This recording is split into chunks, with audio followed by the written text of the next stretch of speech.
Visa makes Wednesdays taco-rific at Taco Bell. Buy one, get one free every Wednesday till 3rd July when you pay with your Visa debit or credit card. Call 2738-738 to order.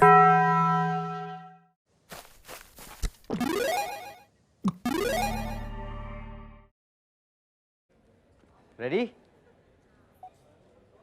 Action!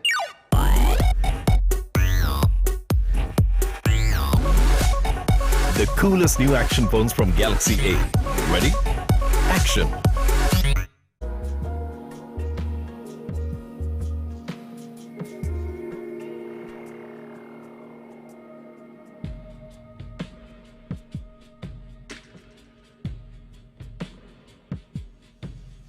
The Big Bell box has arrived at Taco Bell. Get a taco, sriracha melt burrito, nachos with salsa, cinnamon twists and Coke for just 999 rupees. Call 2738-738 to order.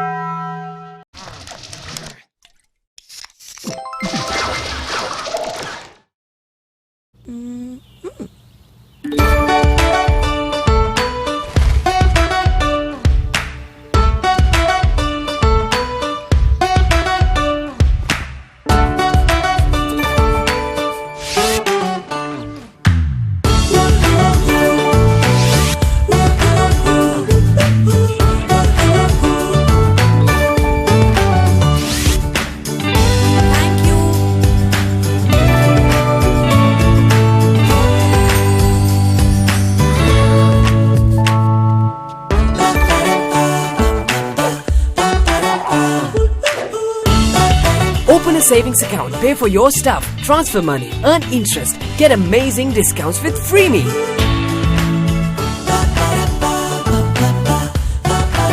Freeme, the future of banking, powered by Nation's Trust Bank. Get on board.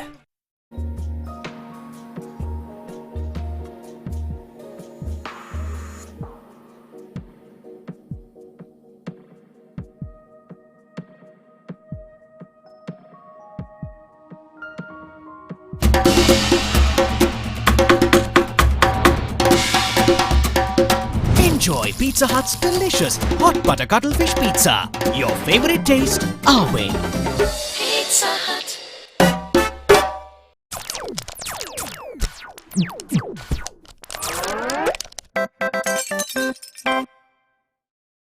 The Big Bell box has arrived at Taco Bell. Get a taco, sriracha melt burrito, nachos with salsa, cinnamon twists and Coke for just 999 rupees. Call 2738-738 to order.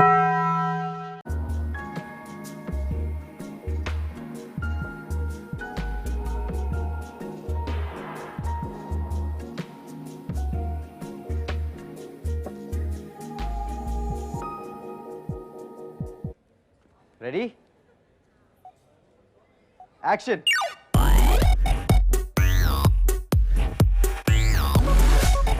The coolest new action phones from Galaxy A. Ready? Action!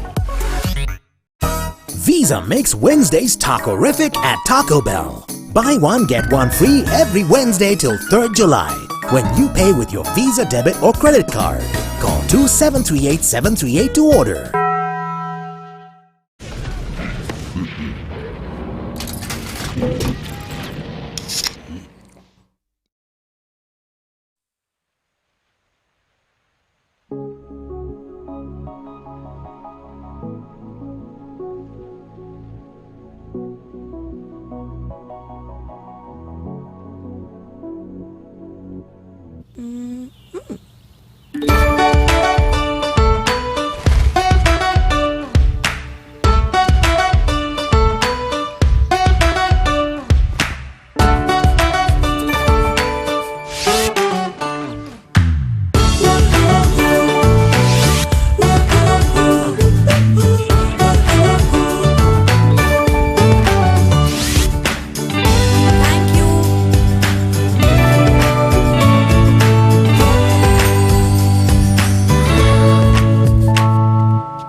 Open a savings account, pay for your stuff, transfer money, earn interest, get amazing discounts with Freeme.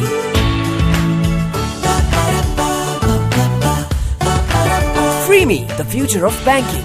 Powered by Nations Trust Bank. Get on board.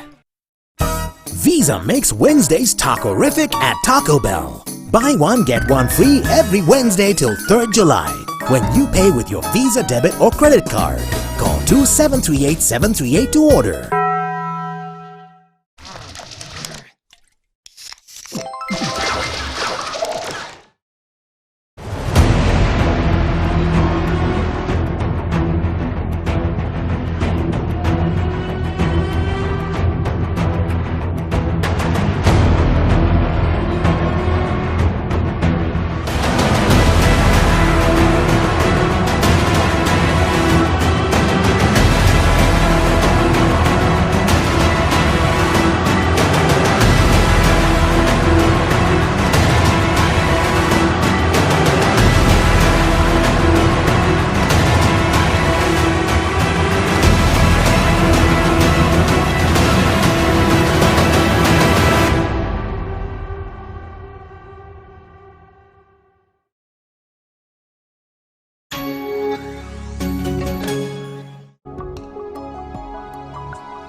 Good afternoon, ladies and gentlemen. Welcome back to the Inter-University Esports Championship 2019. We are just about to get into a Call of Duty finals. That is the qualifier finals right here at Stein Studios. Of course, the entire event is hosted by Gamer.LK and powered by SLT Fiber, the fastest broadband network in the country. And we do have a lot of sponsors on board. We have Samsung as our mobile partner. We have Dell as our laptop partner. We have Red Bull as our energy drink partner. And of course, we do have Taco Bell and Pizza Hut, who has been keeping our bellies filled with food the entire day as our food partner. And we do have Free Me as our digital banking partner, who has been giving away a lot of discounts across the board, whether it was food, Red Bull, or registrations. They have been giving away a lot of discounts when you register through Free Me. And of course, it's a very easy app to use for your day-to-day transaction. If you do not have Free Me, now make sure to install the app and get yourself registered. It just makes your life so much easier. So like I said, we are just about to get into a Call of Duty match. It is the finals of the qualifiers. We are just getting towards the latter part, so we do have League of Legends finals left as well. Let's see who the two teams for the Call of Duty finals are. So on my right, we have the first team. The first team for the Call of Duty finals is going to be IIT.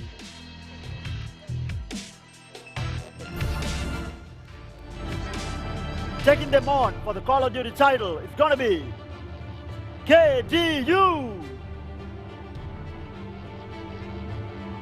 Can you have a round of applause for the two teams, KDU and IIT?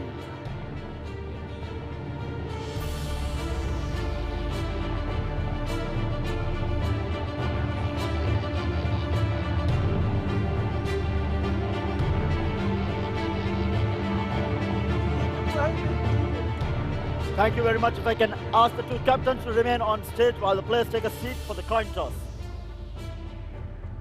I'd like to invite the referee on stage for the coin toss. Again, for those of you watching at home who do not know how this works, for Call of Duty there are two tosses, one for the map ban and one for picking whether it's attack or defense. Strike has been banned.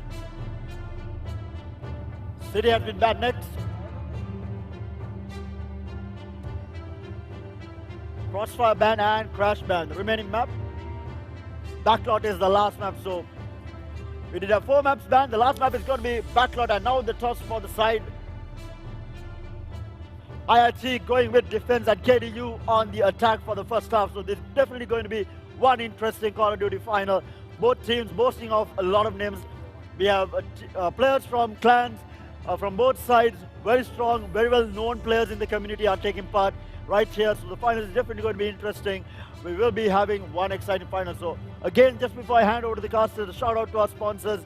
Of course, the entire event is sponsored by Gamer.LK and powered by SLT Fiber, the fastest broadband network in the country. And of course, Samsung, our mobile partner, Dell, our laptop partner, and of course, Taco Bell, Pizza Hut, our food partners, and our energy drink partner, Red Bull, and Freeme, our digital banking partner.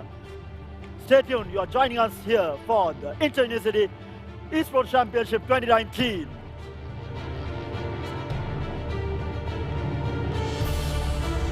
Ready? Action.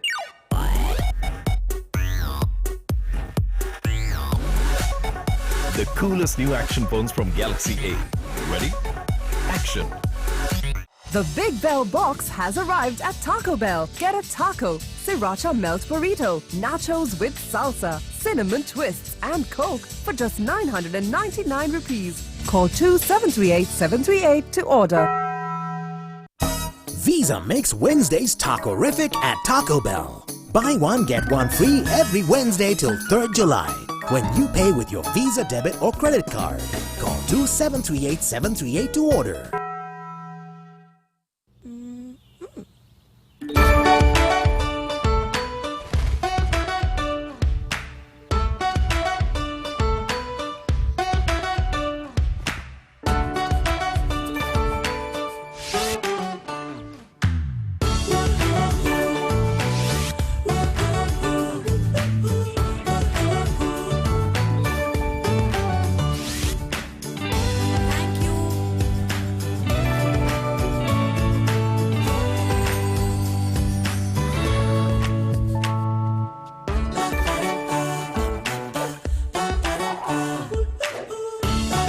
Open a savings account, pay for your stuff, transfer money, earn interest, get amazing discounts with Freeme.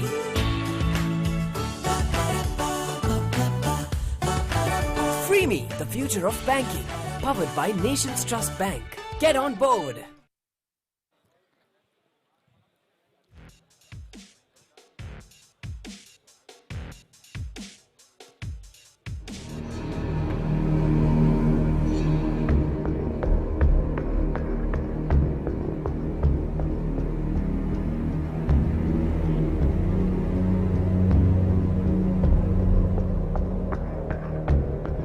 Let's do this. Hello guys and welcome to the Call of Duty Finals. I'm your caster Abdul and with me is Azman. Yo, Abdul, are you ready for another extremely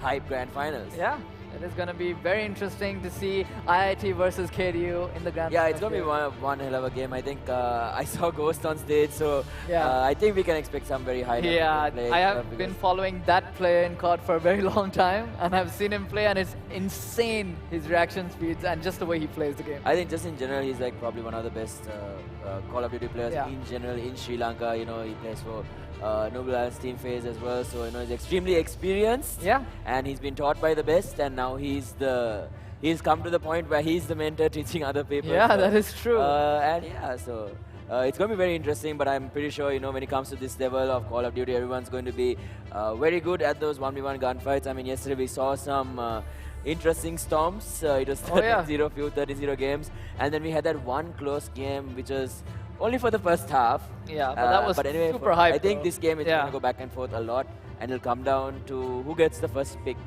Yeah, I think Backlot is a very interesting map. So,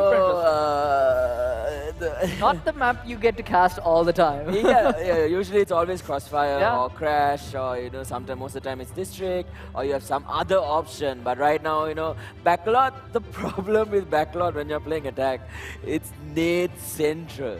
You literally want to stay in spawn for like 2 minutes until all the nades are end. But then they're delayed nades. No, because you can throw it from defense spawn and it lands right in front of you. Yeah. Because you run forward, you see that yellow car on the map? Right there. It lands right there, you're dead. Whole team gone. Goodness gracious. Yep. And even if you don't go to that, obviously there are 2 players who will be covering a different side. Yeah. And then they also have an option to throw nades that land right on top of you. Because if you know the positioning of the other team, 100% you're going to know where to throw the nade. And these players, they're going to be able to do that because the super duper experience, and it's not going to be. I hate this map. I've died to nades so many times. You have PTSD on this map. I have PTSD on this Yeah, for sure.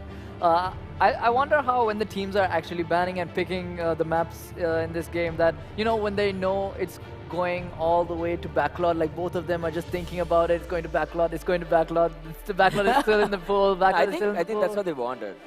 Because obviously, like we do our homework, right? We do our homework and we look into other players, what they are, what sort of strong heroes. So in Call of Duty, you need to know what map the other teams are strong at. So if a team is stronger than you in Crossfire, you might as well ban it out because it's a very difficult map to play. I think Crossfire is the I know Ghost really knows Crossfire really well. You can see some of the nades being thrown right now. So this is the one that I'm talking about. They're even delaying it. So and someone did that. And look at that. Goodness 3 gracious people me. already dead. The nades on this map. It's going to be a 2v fight right now. So it's going to be, I believe, Dexter and No Name. No Name goes down actually, so it's going to be dies. just Dexter. It's only Dexter left alive and looks like he's getting pinched right now, and yes, he goes down. And what a fast round. I wonder why. What a fast round. That nade though. Exactly, I told you. At once. We perfectly caught the nade. I told you Backlot is so dangerous for this. And it's not just, see now, you can see now they're throwing it actually early. Yeah. So let's see if they actually catches anyone. This time it actually tags one guy. Yeah, but he's okay right now. So it looks like it's going to be a 5v5 right off the bat this time. Yeah. So, he actually gets it. Oh no, he gets AK. Okay, gets an so AK kill. RTZ down. Get one. RTZ goes caught. down. Anyway, Dizzy going down. I think Kane actually getting very, very low. Wall banging. He actually sees the player, gets pew pew. So pew pew to you. Oh god. And now only 2 players left. So it's going to be Dexter once again with No Name. So same 2 players. He's actually getting wall bang. Oh Feels god. Bad. Yeah. So No Name trying his best to catch out whatever he can. Basically what he needs to do is reduce it into a 2v2. Because 4 versus 2 is definitely not favorable for them. It's very difficult to play. And he does go down. He gets picked off because once you get the information on where the players are, you can always surround them. And like I said, just if you're not able to relocate and change your position and maybe get a different perspective of the situation, it's very difficult to actually survive. Yeah, for sure, it's very difficult. So they need to decide on what kind of strat. Like usually, they just rush A. But then, with the nades coming in, it gets delayed. And what happens when you get delayed? If you're not throwing nades back, another nade kill. Oh, really? Dizzy goes down. No. Dizzy goes down here. And it looks like RTZ so already 2 people are going down. So you can see this is difficult, right? Because say you wait for the nades to actually pop. Oh, what a nice wall bang there. And No Name actually goes down all the way from the A side. And now it's a 1-on-2 situation. Can Dexter close it out? They probably have the information of where he is. They know that he's in the somewhere in the vicinity. Yeah. And I think, if he gets, he already knows where Clean is. He's been tagging him a little bit, so he might be able to get that. Oh, he actually runs into him, and there we have it. He actually goes down. So managing to close out the round once again, and now IIT with a very, very strong lead. 3 rounds to nothing. The thing is, what I was saying is, so you have to wait for all the nades to pop, right? And then in the meantime, if you don't throw nades back, it's going to give the defense team the better positioning. Yeah. Right? And then you have to clear the side before planting because you don't want 2 or 3 people getting picked off by one person. Exactly. Oh, an early trade there, but KDU RTZ actually managed to get that kill. And it's going to be a 3-on-3. Actually, they're trading really well. As you can see. It's going to be a 3-on-4 right now. Oh, it's 3-on-4. Yeah, okay, ZZ did not go down. Yeah, he almost go down. dropped. So now the number advantage on the side of IIT. They have the momentum rolling for them right now. They actually managed to bring down one or more player. And KDO DZ actually brings down. Oh, actually, DZ goes down. Yeah. And DZ is up though. He might be able to clutch it up. Mitsuha needs to be careful. Position is gone though, so he might go down. Is gone. So now he might get surrounded by 3 different people. And he actually does. And that is going to be the SMG kill. KDO DZ going down. Yeah, I think they're getting picked off too much around the map right now. Yeah, I think they just need to change it up a little bit because right now, you know, it doesn't seem like whatever they're trying to do is working out. Yeah, I think the 1v1 gunfights aren't really working out for them right now. Yeah, so it looks like they have actually taken the timeout. So they're taking the time to rediscover, they just have another, rehash their strategies and try to find out exactly what they want to do to counteract what's happening right now. Because IIT is running away with the game. Yeah, actually, I think they're just winning every single gunfight 1v1 right now, and it's just not going well for KDU.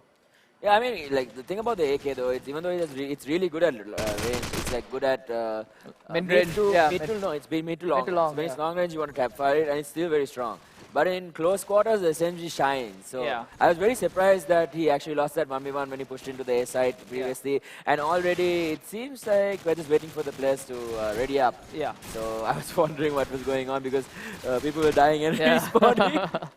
So it looks like they're just taking the time out. No, the thing about backlot, right? Yeah. So there are 3 options that you have. You either take try your luck and just run past everything, but then you still have to do the 1v1 against the player that comes into the A side. Yeah. Otherwise, you go through this entrance here to the right and try to take a slow take to B. You have to wait for all the nades out anyway, so you buys a lot of time. You play it very slowly, try to get whatever you can, information. You need someone to get into that central building. The one right in the center where most of the nades are thrown in. Yeah. So that is a central point of the map. If someone with good aim, good control, long range, whatever, can take control of that area, you can actually do a lot. Yeah.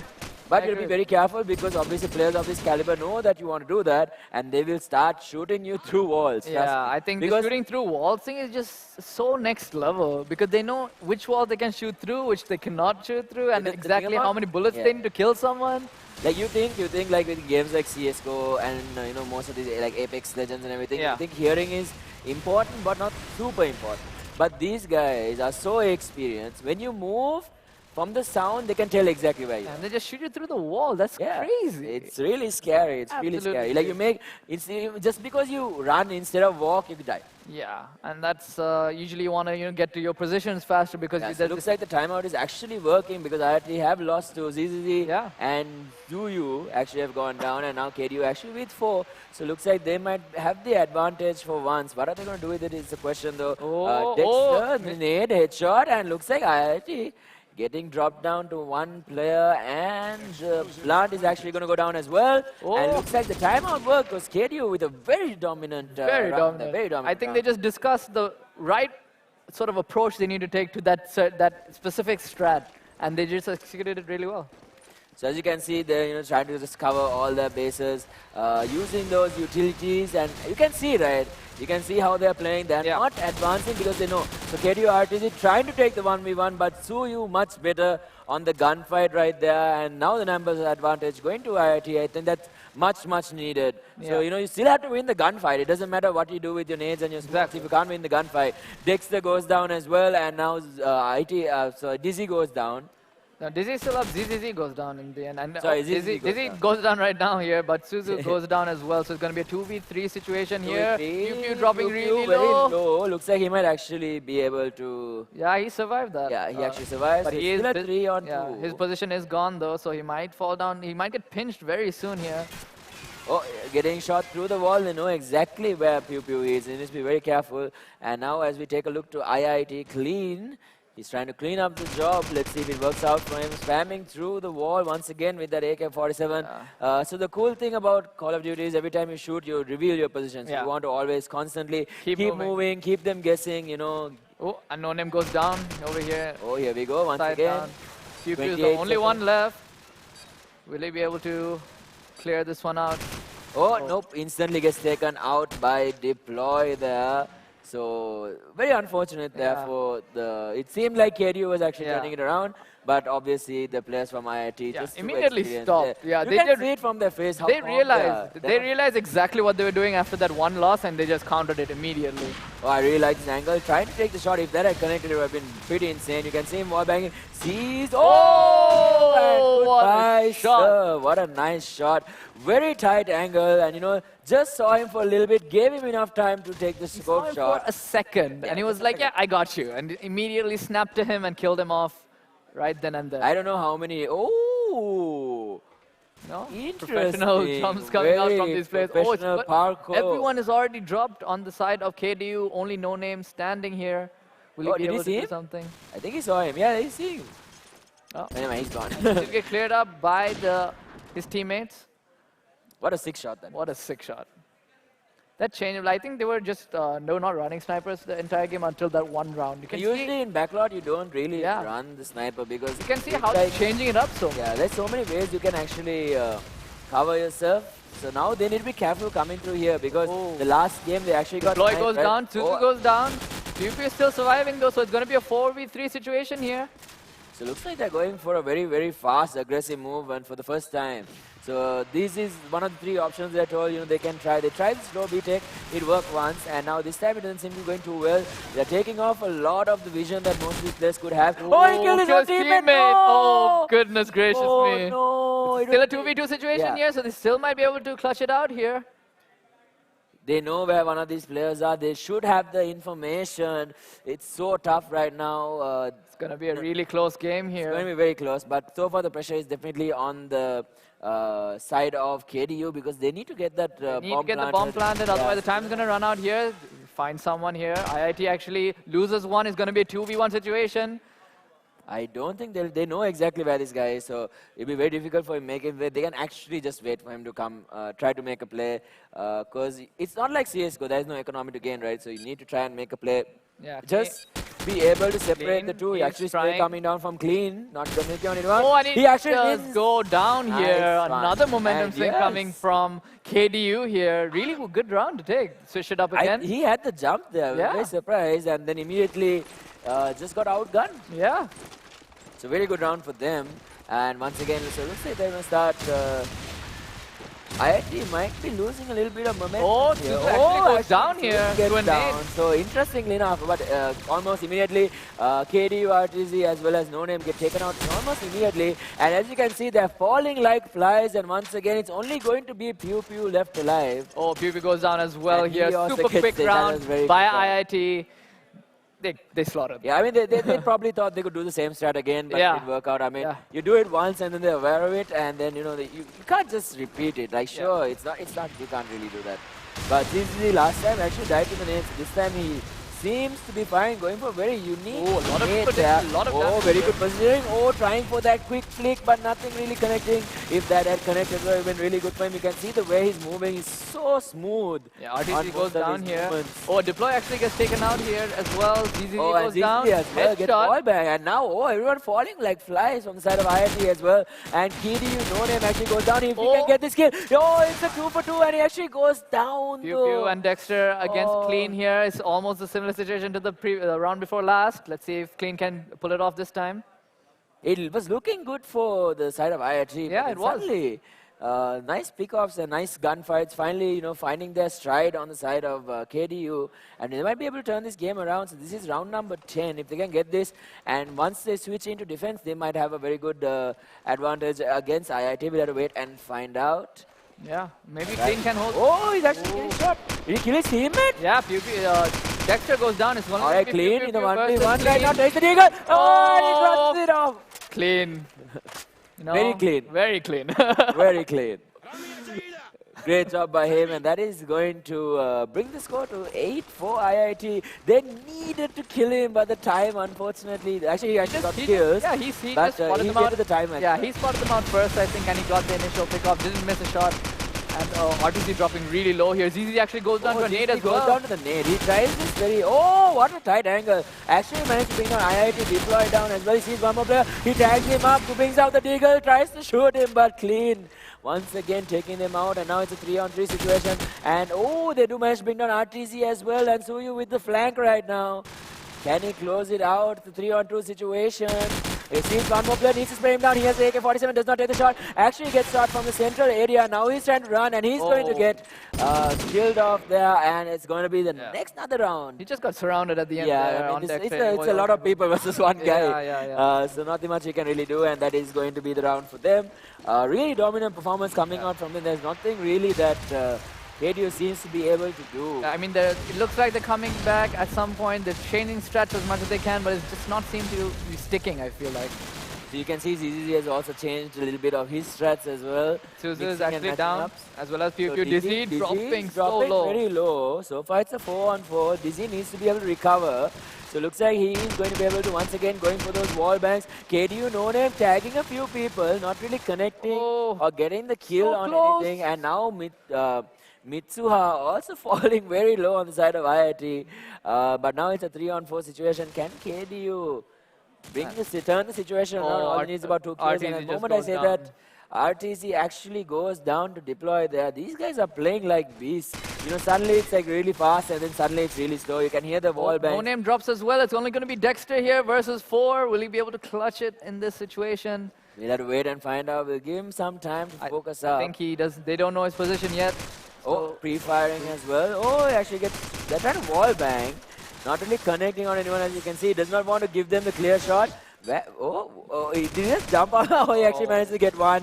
But the time runs out, and at half time, IIT with 10 rounds to 2.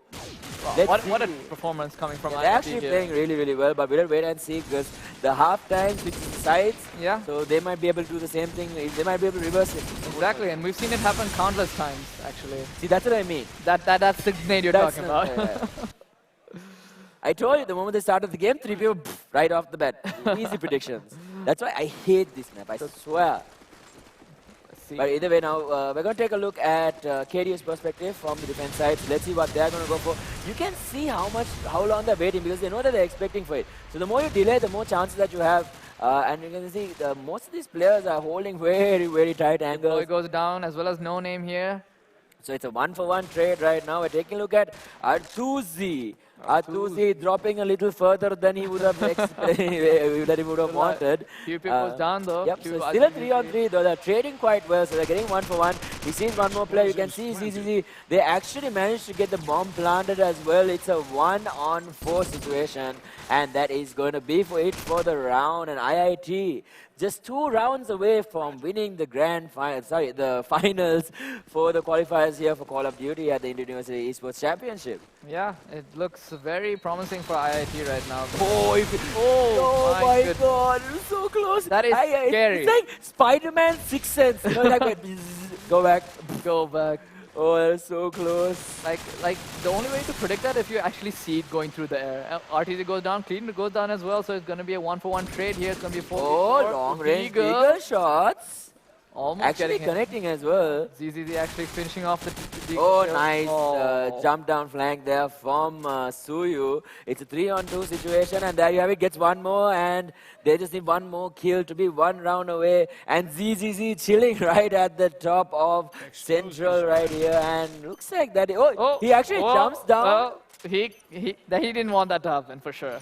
Well, did he just kill himself on purpose? Not on purpose. I think he tried to jump onto the ledge there, but it just didn't work out. Dexter trying his best. Oh, he now knows where both these players are. Very intelligent move by him to fake plant. And now he has actually picked up a shotgun, but Deploy was faster on the shot. And that is going to be IIT 1 more round away from winning the finals. So far, it's been quite dominant performance from IIT. It just shows how much difference in skill there is, even though it is even though they both look so... and the nade. That is so painful to watch. Watching your ally die right in front of you. Yeah, and there's going to be a flashbang as well, but nobody goes down to that. It's still going to be a 4v4 here. So once again, ZZZ, taking a look at him, he's going to start wallbang, gives away his positioning. Doesn't seem to be tagging anyone up. Kills, he believes that someone might be there. And yes, he found it the hard way. Pew Pew getting the kill. So it's a 3-on-2 situation. Still, KDU has a chance here. Oh, going to get shot almost immediately. Sprayed down. Going to start shooting with the deagle. Nothing is going to connect. Needs to be very careful here. And here comes the run down. Actually managed to bring down deploy as well. It's now a 1-on-2 situation. They need to get this bomb planted for the side of IIT here. But it doesn't look like they really want to. They want to look. They actually get the bomb planted down. But pew pew pew with some extra ammunition, if you know what I mean. You can see it on screen right now. So let's see whether he can 1 versus 2 and keep KDU's chances of winning the finals alive. Yeah, he might have a really good chance here. He knows where the bomb is planted.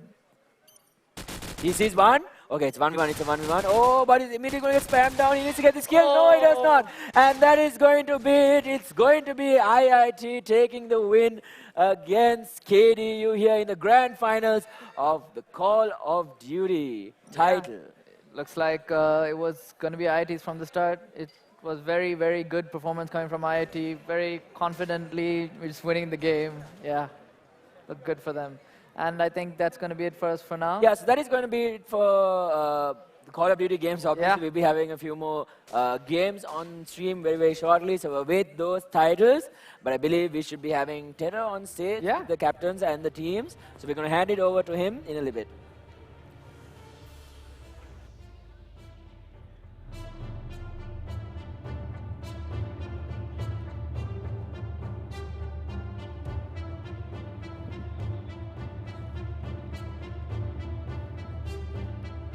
Hi guys, and welcome back. What an intense Call of Duty match that was. A very dominant performance from IIT, completely destroying KDU in that Call of Duty finals. A really good win for them, and of course we do have more games coming away. But just before we get into it, can I have a cheer for IIT, the winners of the Call of Duty finals, right here. I would like to invite the two teams on stage.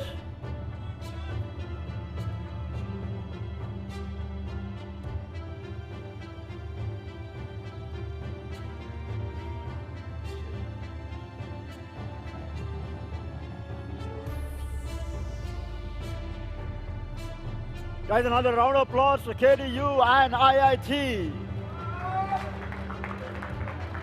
So I'm going to have a chat with the two captains. First off, the losing captain from KDU. හිතුවට වඩා අමාරු වුණා මොකද උනේ?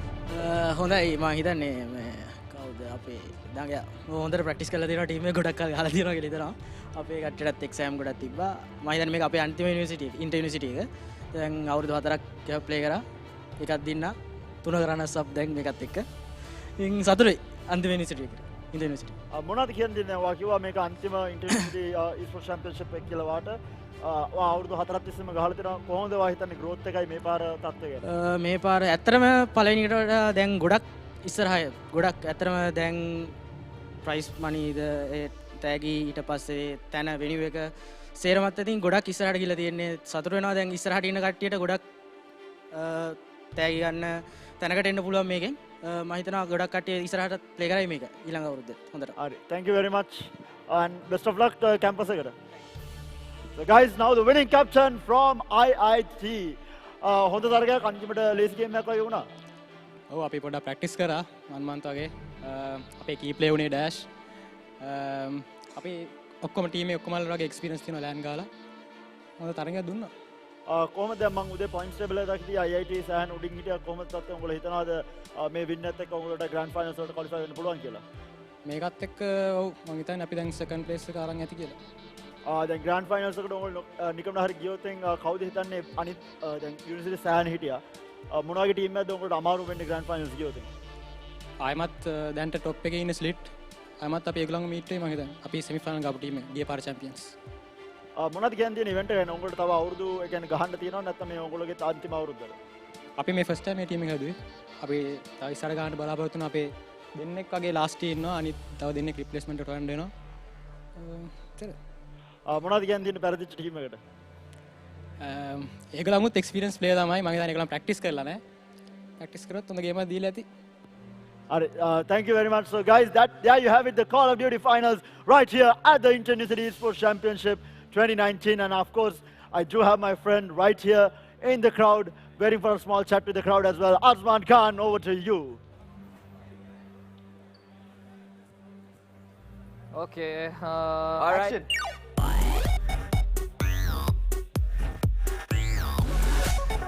The coolest new action phones from Galaxy A. Ready? Action. The Big Bell box has arrived at Taco Bell. Get a taco, sriracha melt burrito, nachos with salsa, cinnamon twists, and Coke for just 999 rupees. Call 2738-738 to order. Visa makes Wednesdays taco-rific at Taco Bell. Buy one, get one free every Wednesday till 3rd July. When you pay with your Visa debit or credit card. Call 2738-738 to order.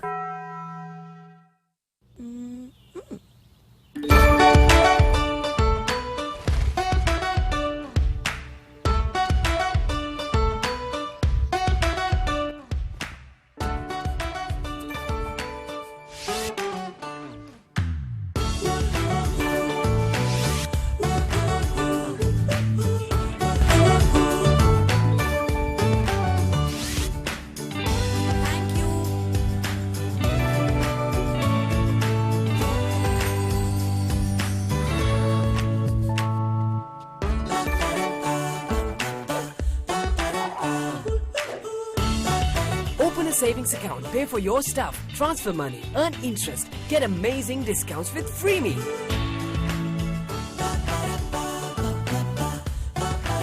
Freeme, the future of banking, powered by Nations Trust Bank. Get on board.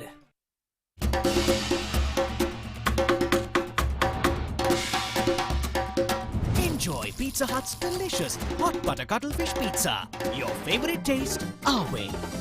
Pizza Hut. Free pizza when you pay with Visa at Pizza Hut. Buy any large pan pizza using your Visa card and get another large pan pizza absolutely free. Valid every Tuesday and Thursday till 4th July. Call 2729-729 to order. Pizza Hut.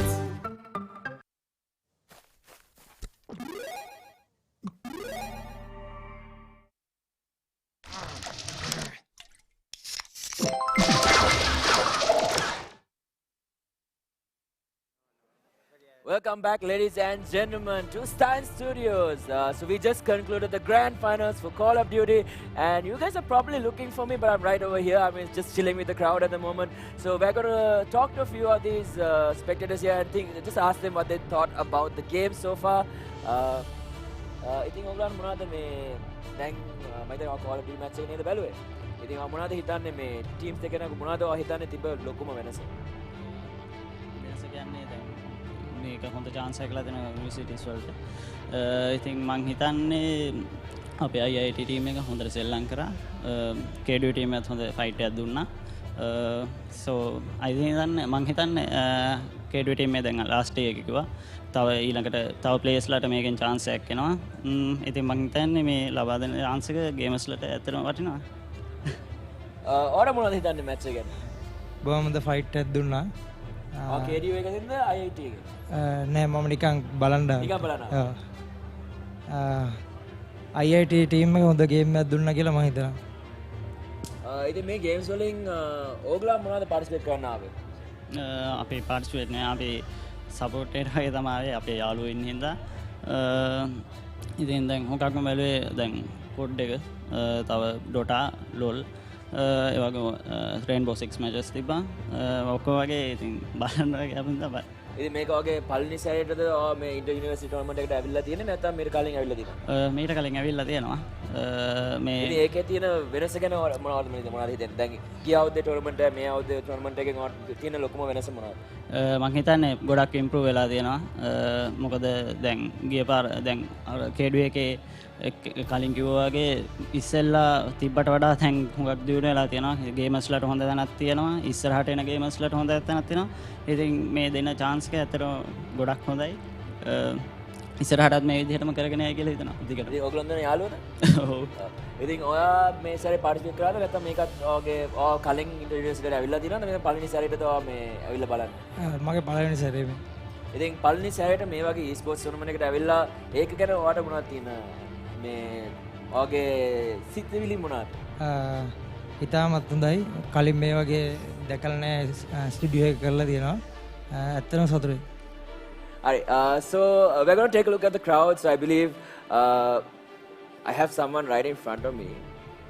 I don't think she's too happy about it. Anyway, on just right on my left side, we're gonna leave her be for right now. So on my left side, you guys can probably see we have Ravin in the crowd. Ravin, if you want to move forward and join me, we're just gonna have a quick chat with Ravin. Hey Azman, what's up? How do you think the event is going so far from your standard? From my standard, it's been amazing. Of course. So what was it like? Just talk us through what it was like moving up from last year to this year, thinking about how you could improve the event and what you had to go through to get here right now. So we spent, I think, several months with the team at Stein. We wanted to bring esports to sort of a broadcast level, a production level that we hadn't seen in Sri Lanka before.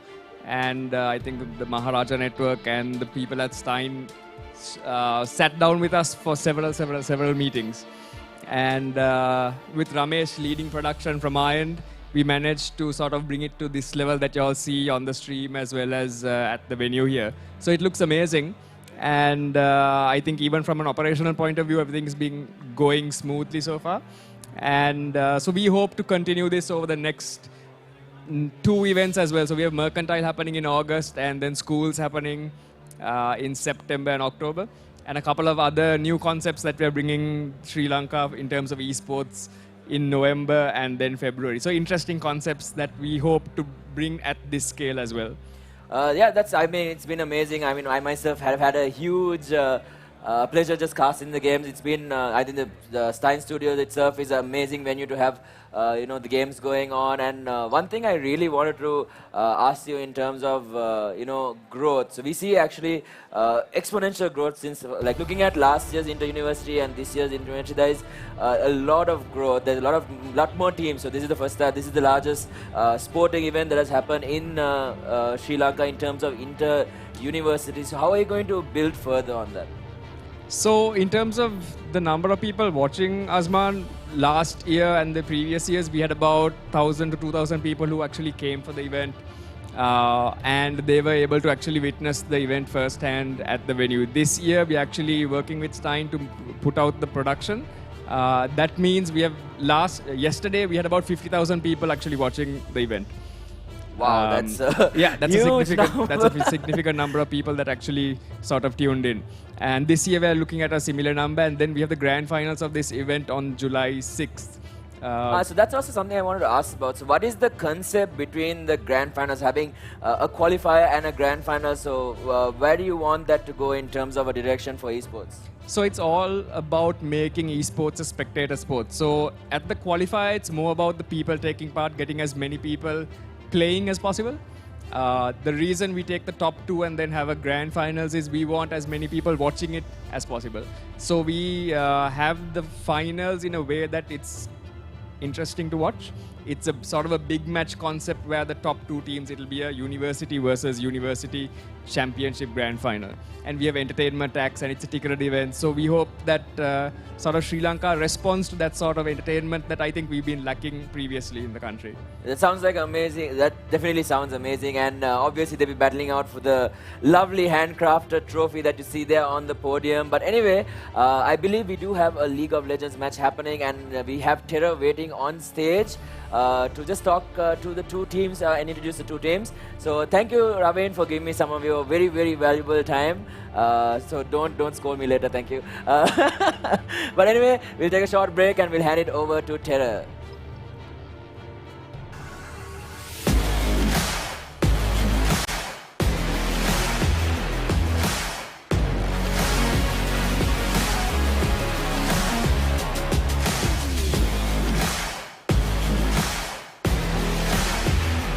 Legends match here.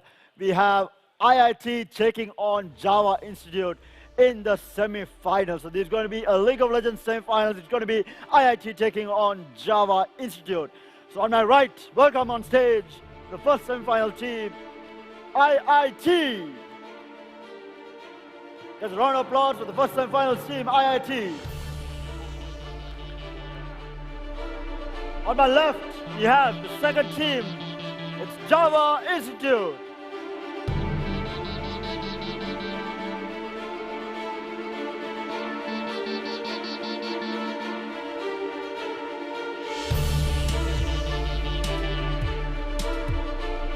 one team obviously with a chance to go into the grand finals.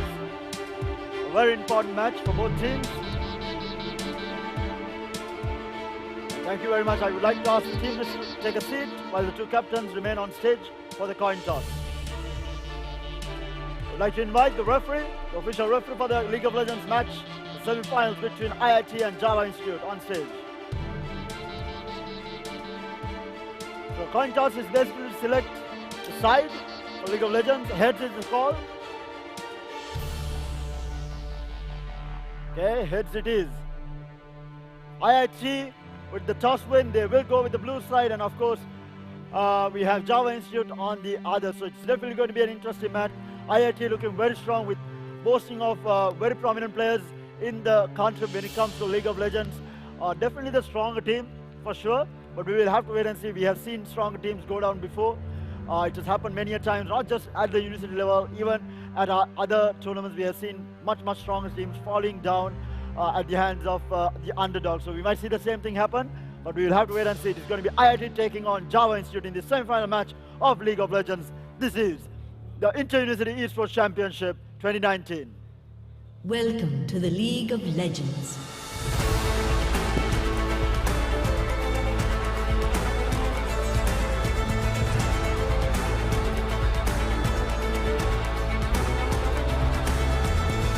The battle has begun. Welcome back, ladies and gentlemen, and we actually have a League of Legends semi-final match. IIT taking on Java Institute, and to walk us through the games and basically give us an insight to the game is a veteran player. So joining me in the cast is going to be Achilles Noe. Hi man, how are you doing? Yes, hi Asman. So Java Institute is last year's runners-up, and IIT is the tournament favorites coming in to this tournament. So. So it's basically like the grand final. It's basically like the grand finals. Okay, so this game is gonna be game is gonna be so action-packed. It's gonna feel like the grand finals. Let's hope so, sir. Yeah, you know, you better do a really good job of walking us through everything that's going to happen, because I'm going to ask you guys about 100 questions. But either way, I think, you know, like Tara said, both teams actually do have a lot of, you know, like experienced players. They've played before. They've taken part. They have LAN experience, which is probably the most important thing. Because playing from the comfort of your own home and playing at a venue like this in front of so many people is not an easy thing to do. It's not an easy task at all. The pressure, the stress, and the immense competition and everything, you just feel it here only, right? Yeah, I mean, so far we've had some amazing matches. I think the two grand finals for Dota as well as Call of Duty were, sorry, the Dota one was very intense. Yeah, the Dota one, the Call of Duty one, I was up there and I was like down low, okay, they died. Dude, it was like, the Dota one was back and forth. And then you had, you just saw so much experience coming out from IIT in the Call of Duty match, and they just completely outplayed KDU with like 13-2 in a grand final is not what you usually expect. Yeah, true, but anyway, I hope this will be as good as the rest of the games. But so far, every single match has been so fierce, so competitive. You can like when they zoom in onto the players' faces, you can tell how much focus, how much effort, how much concentration they are putting into the moves that they're making, the games that they're playing, how much about they're thinking about it, you know, making the right decision, the wrong decision, fixing them, trying to come up with a solution then and there, taking timeouts to buy time, to discuss. There's so many things that they've done, you know, and it's very exciting to be in an atmosphere like that. Yeah, true, Asman. So, do you want to talk about the teams that the players that are coming in? So you have to walk me through the players because you know more about the players than I do. Okay, so you have to tell me that this guy is super impressive, this guy is impressive, because I don't know the players. So we talked about the team IIT earlier, right? Yeah. So Java Institute, I believe it is Falgarina and Kami on that team. Those two are Falgarina. What kind of name is that? Is it Falgarina? Falgarina. Oh, that's cool. Yeah. Oh, does it mean Failgarina? I have Failgarina. Is that what it means? It's Karina. Okay. Okay, so you were saying about the I believe those two players are the most experienced in that team. But still, I'm gonna have my if you are a gambling man, I'm gonna have my money on IIT. technically my money should be on IIT. Yes, well. For reasons that I cannot mention, I also should be on the side of IIT. Yes. But either not way, biased at all with the not cast. biased, Not biased at all. I mean, Shashika is my friend, so this is not the host Shashika, the other Shashika, the Yes, Candy Panda Shashika. So we saw some impressive Yorick plays. Yes, from we actually Candy did. Panda, Yes, I mean that was such an interesting game. Like by 15 minutes, it's like la la la la. Then suddenly Shelly comes out and it's like, and the game is just over. And she just keeps going and going and going. And So it starts with I don't know if Team IIT would be able to go for the same strategy because it's different against experienced players. Team KDU, fairly new players except for Saber, who actually did a huge job trying to keep the team together, try to keep the game alive. But in the end, he was the only one trying, so he failed there. But let's see how this game goes, and we do see a shot. We actually do see Candy Panda on screen right now. Very concerning look on his face right now. Concerning look. He's so focused into. So focused. He's like, do I pick this hero? Do I pick that hero? Which one do I waste my flash with? So he told me that during the draft he's going to have over Riven. So if he does, I'm going to be very excited. Okay, let's see if he's gonna stick to his promise. No, I don't think he'll do it. I don't think he'll do it. Okay, I think Candy, if you're hearing this, there's too much on stake for him to pick the Riven. Okay, so Candy, if you're hearing this, you have to hover over the Riven, and if you can lock in the Riven as well. I mean, if he wants to, I mean, I can cast Riven all day. Anything you need to know, I'll let you everything. take the main role when that happens. I will just lock in the camera on Riven and... Yeah, just, lock in the camera on Riven. I commented the whole thing, flash double class combo into Wind Slash. I can see it already, with the lethality build, maybe Dust Blade with Yomu's Ghost Blade as well, and then maybe into something like GA if he wants to do it, or about get a Black Cleaver if he wants to get the more tankier. Let me remind you, Osman, Candy Panda is not the highlight that should be here. It should be the other player, right? The mid laner, the Booyah. No, I'm a top laner, so my highlight is Candy Panda. Okay, so mine is Booyah. Booyah actually played an amazing game. You know what we should do? Every single time Booyah gets a kill, someone should be like, Booyah! Okay. Let's do that. Let's do that. Okay. That'd be pretty fun actually. Every time he solo okay, we'll do it like this. Every time he solo kills anyone, so if he's playing mid lane, and he kills the mid laner, we'll be like, Booyah! Okay, let's do that. Alright, let's see. So let's see. Pressure on him to get the solo kills. Because if he doesn't, then there is no booyahing, Yeah. Then it's only booze. There's no yes. Oh my god, lame puns galore. But anyway, I think you know a lot about both the teams. Who do you think, what kind of comp do you think both these players are going for? 100% Mordekaiser is out of the drafting phase itself, I know, because he's going to get 100% banned. Let's not talk about that champion. We had this discussion. Okay, so I was spectating some of the play arena games as well, play area games as well. Mordekaiser was banned in both the games that were played in the play area, and he was banned in the game that was played on stage as well. So if he gets banned here, he has a 100% ban rate. I believe that is the first time a champion has been banned in a local tournament for at 100% ban rate. That's one very interesting stat. I mean, he's just too overpowered. Yeah, and true. It would be interesting if someone actually left the Mordekaiser open, If played it, and lost.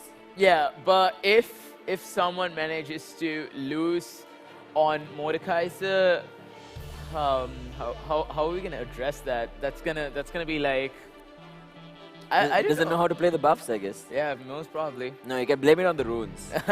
or the you can blame it on anything. You can blame it on the FPS. Or bad jungler. Yeah, bad jungler. Bad jungler. Always blame the jungler. Always blame the jungler. That's what. Ace Lord, if you're hearing this, even though you're not jungling right now, you're flaming. You can't blame Ace Lord. Why not? He's a nice guy. Okay. Yeah, he was. He just he answered some of the questions as well. So yeah, actually he did. He have a national representative. I think he's right behind us. Okay, he just walked. He just walked behind us. So I think he's an amazing guy. He's very nice. I felt really bad for him because I tuned into his stream recently, and as soon as I tune in, the first thing that I see is about 4 people invading his jungle. He goes back to try and take his red, and they're still there. So yeah, he dies, and then he has the worst game I think that he's played in a while, and he was not happy. That happens. So we do see a shot on the 2 most experienced players in that team. I believe Fakarina would be going. He would be going support. I've seen his blitz quite a lot of times. Last year at India Uni, he played blitz, and he managed to dominate that bot lane. So Blitzcrank is a pick to watch out for and a pick for IIT to ban. So in terms of ADCs, who do you think goes really well with Blitzcrank? Well, I'm not much of a bot laner, so I'm guessing Vayne, I guess. If Blitzcrank manages to get a hook, that means a definite kill. So if the Vayne can get that, can secure that kill, she will be able to get ahead, right? Yeah, I mean, that's but every carry wants, right? You know, yeah, that's what, keep funneling them the kills, keep funneling them the goals. If funneling them the kills, then it's simple as that. Because we've seen certain games where, you know, the carry just gets a little bit of space, he gets some CS, gets a little bit of a lead, gets a few more kills, and that literally just escalates them into God status, you know, God level status, and they just keep on one-shotting people after two-shotting people. I've seen this happen so many times, especially with Kaisa players, and, you know, just send all those missiles randomly coming and shoot, and just it's gone. And it's like... yeah, so Asman, aren't you feeling a bit hungry? I am actually. You want to talk about it? Yeah, sure. So guys, okay, so we have so many lame puns for the entire day. Dude, I can do this all day. You want dad jokes? I'll give you dad jokes. No issues. But anyway, guys, if you guys are feeling hungry and if you want to fill yourself, make sure to head on over to Pizza Hut as well as Taco Bell. So they are here for the first time at an esports event. So I think we'll be seeing them quite often. Yeah. So yeah. So I guess that will be we gave them something to talk about. Yeah, true. No pun there, and I did not even notice the pun. Exactly, that's how smooth it went. Took you some time to realize that I said it. But anyway, other than that, guys, obviously we also do have the Samsung A80, the Galaxy A80 being, you know, showcased here at the Samsung store. So it's, you know, one of those amazing phones. It has a really large display screen and a large battery as well. So you know what to get for my birthday next No. Yeah? No, if you want to win, all you need to do is go to Samsung Lanka official on Facebook and like it.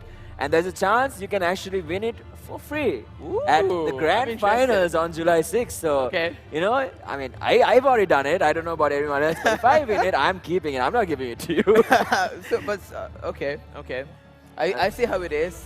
Stepmother treatment to me. There's something for $45 that I can get you, you know, on your birthday. After the class, maybe. Yeah, not after the class. I said for your birthday. Okay, for my birthday. My birthday, you know. Okay, for my birthday. Don't worry. Yeah, I hope you like sweets. I do. I mean, chocolates are my favorite, man.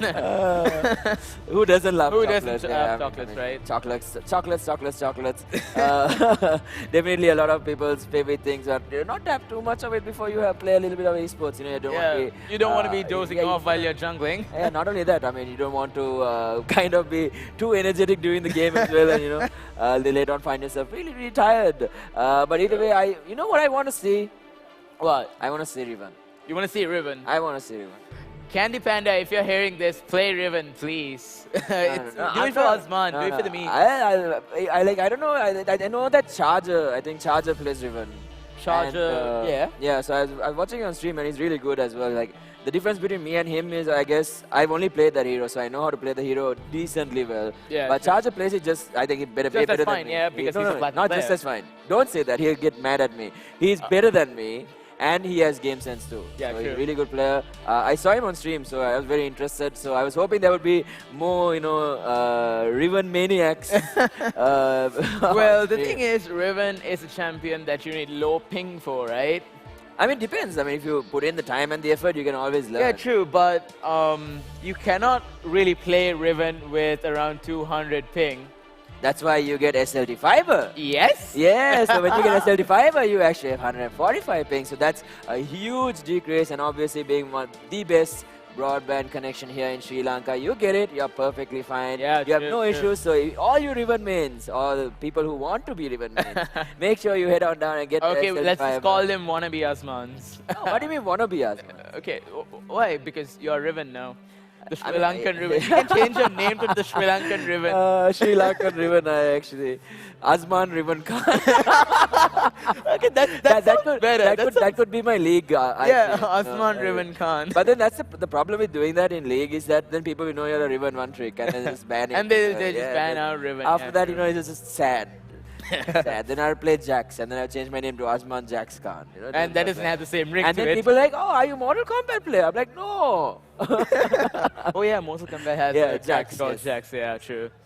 But anyway, looks like we do have all 5 of our contestants in the lobby. Yeah, we're waiting for the game to start. Yeah, so once the game does start, we'll walk you guys through the pick and the ban phase, basically yeah. the ban and the pick and the ban. Ban phase, yeah. Isn't it ban and the pick phase? Don't you have ban first? and Yeah, pick? true. But then again, tomato, Asman. Yeah. Okay, so we are into I thought it was tomato, tomato, and potato, potato. whatever floats your boat. So we do see the brand being banned as the first ban from Team IIT. And Oh, yes, Tom Ken. Kench. Goodbye, Goodbye, and good Tom riddance. Kench. Good Thank riddance. God, I hate that that champion hero. is out of the game. I mean, he could go anywhere. He could go top, and he could just bother the top laner. Oh, you know what would be interesting? I Yes? believe it's called Whirling Blades, Tom Kench, the jungle. The Hail of Blades. Yeah, Hail of Blades, sorry, Tom sorry, Kench yeah. jungle. That would be Okay. very interesting. But Okay, anyway, we we'll do take see out the Kai'Sa ban and the Veigar, Veigar. Yeah, the Veigar ban being there. I mean, Veigar, when he comes to the late game, 1000 AP, just one-shots the ADC. We don't need that here. No, there's also, I have a very huge personal grudge against Veigar, right? Because when I started playing League, I used to play with my cousin quite a bit, and he used to play Veigar all the time. And since he has so much AP, he waits for me to drop everyone to like really low HP and just he takes just him. does this. Takes Okay. everything. I hate that hero so much. Okay, so we see the Malphite ban coming in here. So Probably afraid of some sort of combination because Malphite yeah, is true. really good for Malphite setups. Yeah, setups. Yeah, true. He's really good for engages. Yeah, true. And he has a decent amount of poke as well. Yeah, you know, he true. has that homing Guller. Yeah, we'll call it stone the missile. And we do see the Nautilus being banned. Nautilus is one of the best supports, tank supports at the moment. He has the engage and so much engage potential. He can Q in. He has his root from his passive, and his ultimate is a knock-up. So it's a target knock-up. Like so let's do Nautilus with Yasuo. You knock them up and then get the. Yep. Surya Pudon! I believe that's what he says, right? Surya Gedong. That's it. Okay, And okay, so we do see the Leona being picked in, locked in first. And we do see the hover on the counter pick I hate Morgana. I hate Leona. She has so much CC, man. Yeah, true. And the Morgana is been locked in. So okay, so when it comes to don't they ban Morgana? Isn't she like really strong? Morgana is actually quite strong, and she has a black shield, which cancel out CC from the Leona. So that's the counter pick right there. Already, Counterplay right there. right. Okay, That's I'm liking this game already. Okay, so all you're see the saying is, over. so in terms of Dota, all you're saying to me is, they picked Darkseer, the people picked Oracle, got countered, that's what's happening. Oh, we see the Sejuani as well. Yes, Lee yes. Sin. Is that going to be a Lee Sin? Okay, it's going to be a Nocturne. Oh, Okay, so Nocturne. Nocturne Nocturne is so really, cool, yeah. he's so powerful in the early game, and when it comes to the late game, after he hits that level 6 power spike, he can just easily gank from anywhere, darkness in, and just go in. But we Make do sure see you the take hover over take the away all the crackers. vision from the allies as well. Okay, we do see Oh the no, he Momo wants being a booked. hug. He wants a hug. Somebody Baba give needs a hug. Amu a hug. Alright, so other than that, of course, I think I really like Sejuani. Like, Yeah, for some reason. Sejuani is Like a his really- ult, like when you hit his ult and everyone just freezes, it's like. It's for one person only. Yeah, but still, it's cool. Yeah, it is. It is. So that happens from the E passive as well. Yeah. Yeah, for the 4th auto. Okay, we do see the Varus being locked in. So let me tell you a fun fact about Unseen Blades Varus. He is a one-trick Varus player. All right, more Varus one-trick man. players. Let's go, boys. That's the way to go. So, okay, That's so what I want to hear the- in League. Whereas Unseen Blades Varus is like really strong. So we could see some really good action coming in from the bot lane. So we see So quick the question. hover over Saya. Yes, Saya gets locked in. I actually don't. Zaya is the one with the assassin with the daggers, right? Yes, the marksman with the daggers rather. Marksman, okay. Yeah, she's a marksman. She goes ADC. All right. So Okay, so we do see Candy Fanda as Yorick being banned out from the game. Yeah, I mean, Candy should play. You tell me, I've never seen Zaya before. So you have to walk me through the hero when you can. Okay, I will. Like once we get into the And game. also, what is Lulu's position in the meta right now? Lulu, as a support. As a support, she's quite strong. But I believe it is the tank support meta going on these days. But it could work with either tanks or with mages as well. And I believe that's a cancel out ban. they did not ban anyone. I don't know why. Probably didn't have enough time. Yeah, to probably talk about didn't have what talk they about wanted it to now. pick, Yeah, that so really this is what unfortunate. separates from Dota and League of Legends. Like, y'all have so much time to ban out. Think of a champion and ban it out. And we do see the Urgot being banned from side from IIT. No, So actually, from, Malzahar gets taken out as yeah, well. Malzahar gets taken out as well, I believe. Yeah, it was the last one on the left side. Yeah, Malzahar gets taken out and Urgot as well. So anyway, so far it looks interesting. I mean, I can understand the Morgana and Sejuani, the Leona, the Amumu. So far, a lot of control, a lot of CC, a lot of team fight capabilities. Yep. On, So, okay, oh, we have a Morgana lock-in. No, This is why? Why do they do this? If my Java Institute manages to lose this game, I don't know how they will play this, man. Oh my god. I don't know if you can. I don't know if you can see the frustration and the disappointment in my face, but oh my god, this hero is actually getting played. Yeah, that's fine. Oh okay, my so god. props out to Java Institute for picking in. But we do see Nasus being locked in from Candy Panda. I mean, if they do get some space on that, I mean, I've seen Leon play that hero multiple times in the wrong Leon lane. is a one-trick player. The thing is, I've seen him play it mid. He plays mid all the time. He plays in any lane. So Vladimir being picked as well. So I know how strong the hero can get. once So he gets IIT is looking at a team fighting composition. They have the Varusal, they have the Leona ultimate, they have the Vladimir ultimate, and they have the Nasus who can clean up the games in the late game. I want to see Vlad one-shot someone. Yeah, true, same. I'm That would be very high. That would be pretty high. Pika, Booyah. Why does he have his name as Peekaboo? Okay, if he one-shots someone, we go as Peekaboo. If he solo kills someone, no, we're not doing Peekaboo. I think let's do Booyah is Peekaboo. much better. Okay, come on. Hey, Peekaboo is like, it's like something you do. Okay, with kids. so from both sides, I believe these two teams, they have planned out their compositions really well. So the Amumu pick from side IIT is like, I give props out to Hava for taking that pick because it goes so well with Leona and the Varus. And yeah, literally, if you don't have anything, if the Morgana can only save one person. She can save only but one. But what if she's the one getting CC'd? Then what? she'll have to use the black sheet on herself in order to save herself. So, yeah. But again, that would put the ADC in danger. But the ADC, Saya, has her ultimate, which can help her escape through most of the CC coming in. Oh yeah, that's true. So they do have. So I didn't know about Zaya, but at least they do they have actually thought about what they want to do as well. And I really want to keep my eyes on the Mordekaiser lane because you never know when he's going to get a kill. Like literally, he just needs to proc 3 hits. Proc 3 just hits. That's Pull someone in, kill them in, and boom, you're dead. Yeah, booyah. Anyway, this is going to be a very interesting game. I can't wait to see how things kind of play out. Let's see if... so looks like you were wrong, by the way, about something. So looks like Mordekaiser will not have a 100% ban rate in a local tournament. So that is yet to be decided. So which means, Riot, you need to make them even more OP. So that means he needs to become even more OP if he's not getting banned every single game. But either way, I think if he knows what he's doing, this game can go either way right now. I feel like Mordekaiser is just so strong that he can go either way. Yeah, Mordekaiser is a really strong champion at the moment. So we could be looking at some really good team fights because if the Mordekaiser can get the Varus or the Nasus or the Vladimir into a 1v1, then Saya and the Morgana and the Swain, they do have the damage output to take out the other team. So it's basically making it a 4v4. I think once it passes about 15, maybe 20 minutes, once the Nasus gets a few quick stacks, and then everyone, Varus gets a little bit of farm. I believe after 25 minutes, this game would go to IIT. Yeah, because Vladimir, they have really good scaling. Yeah, they do have very good scaling with yeah. Nasus, and just with Nasus and Vladimir itself, they have so much scaling.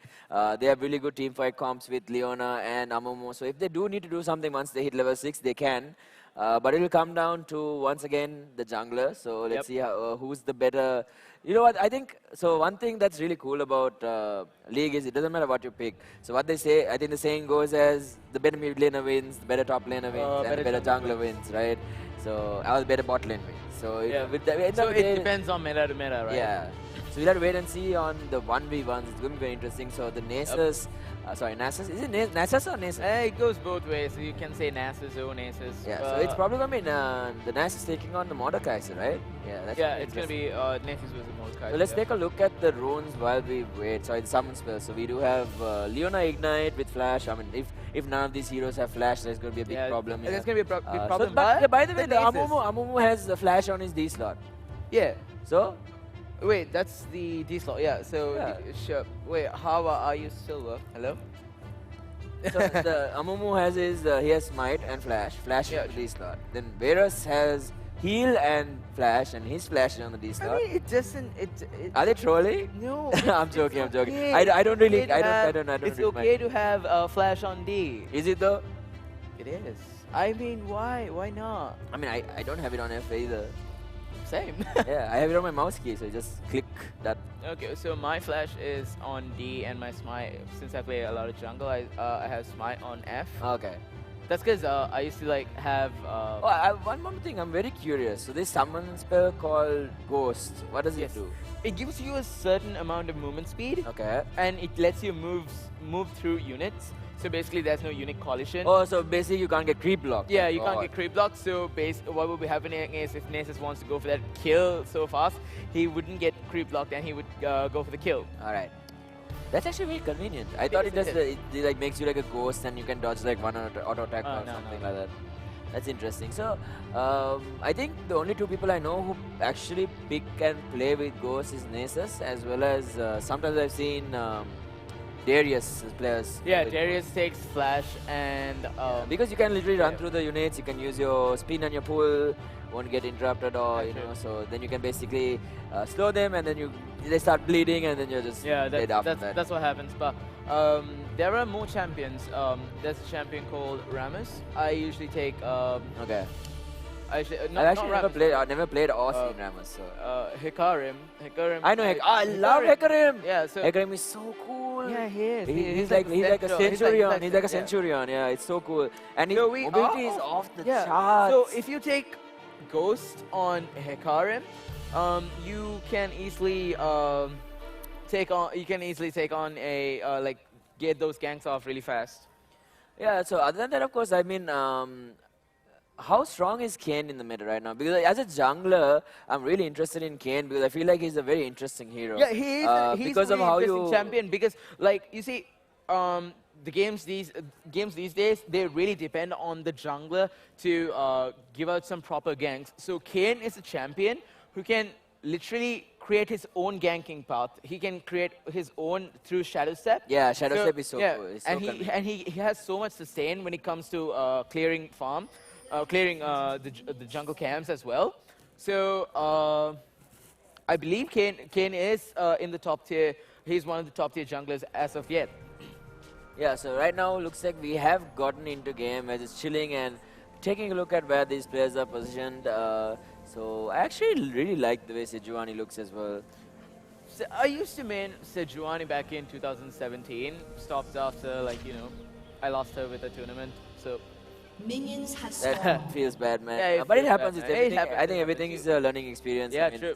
I've had my fair share of successes and failures in Dota as well. But you live and you learn and you get better as you go. Yep. That's all that needs to happen. So right now, not much really happening. But everyone's just chilling. I think they might have had a peace treaty going on. You leave us alone, we leave you all alone. Yeah, so in the previous game, me and Raven, we had a peace treaty saying I'll buy him a chicken kottu from somewhere. He leaves me alone in the jungle. Yeah, because there are certain types of junglers who can they obviously invade your jungle and then try to pull you through most of it. So okay, so we do see both junglers starting from their bot side of the jungle. But I think Amumu will just is a little bit quicker. Yeah, he does have the fast. And the Q connects, one right click, one more, and the passive will activate. But we're going back into the bot lane. So you'll be very careful not to stay in the range of those talents. And once again, one more right click, the Q connecting. Mordekaiser balanced, by the way, no mana at all. Just clicks you 3 times, you lose all your HP. Cool story. Balance, ladies and gentlemen, really. But anyway, right now, so far things seem to be Q lands, and here comes damage the coming in from the Saya. Saya using her Q. So basically, Saya Mordecai's passive is like if you use an ability, she gets 5 stacks of feathers that go through minions and champions. And then you can pull it back. She can pull it back, and if 3 feathers are pulled back and hits the champion, if 3 feathers hit the champion, she gets to root them. Oh! They get root. Oh, looks like here's the passive. Here comes Mr. Balance, boys. Okay, so... Oh, Maxman gets a decent trade, but I think it's better for the... Oh, here comes Hava. Oh, what's that flash? Very short flash. By the... Mordekaiser. Yeah, the Mordekaiser using that flash over there to... They actually have, like, since after you explained it to me, they actually have very good setup, right? Because if Talon gets... Oh, that's the engage from the Leona, getting that first blood over the Varus, but Amumu could be in trouble. Amumu flashes away. That was some crazy, very balanced on the top lane, by the way. But the bot lane, that Leona flashing, the combination was perfect. That the Ignite, rather, she was using her... Yeah. I believe. Yeah. Getting that kill easily. So what I was about to say was, like, you know, Morgana can always set up for Talon, and I'm sorry, for Zaya, and Zaya can always set up for Morgana as well. Yeah. Just unfortunate that they got outplayed by the Leona. Yeah, true. I believe the Morgana has not like taken her Black Shield because you usually take it once you get to level 3. Okay.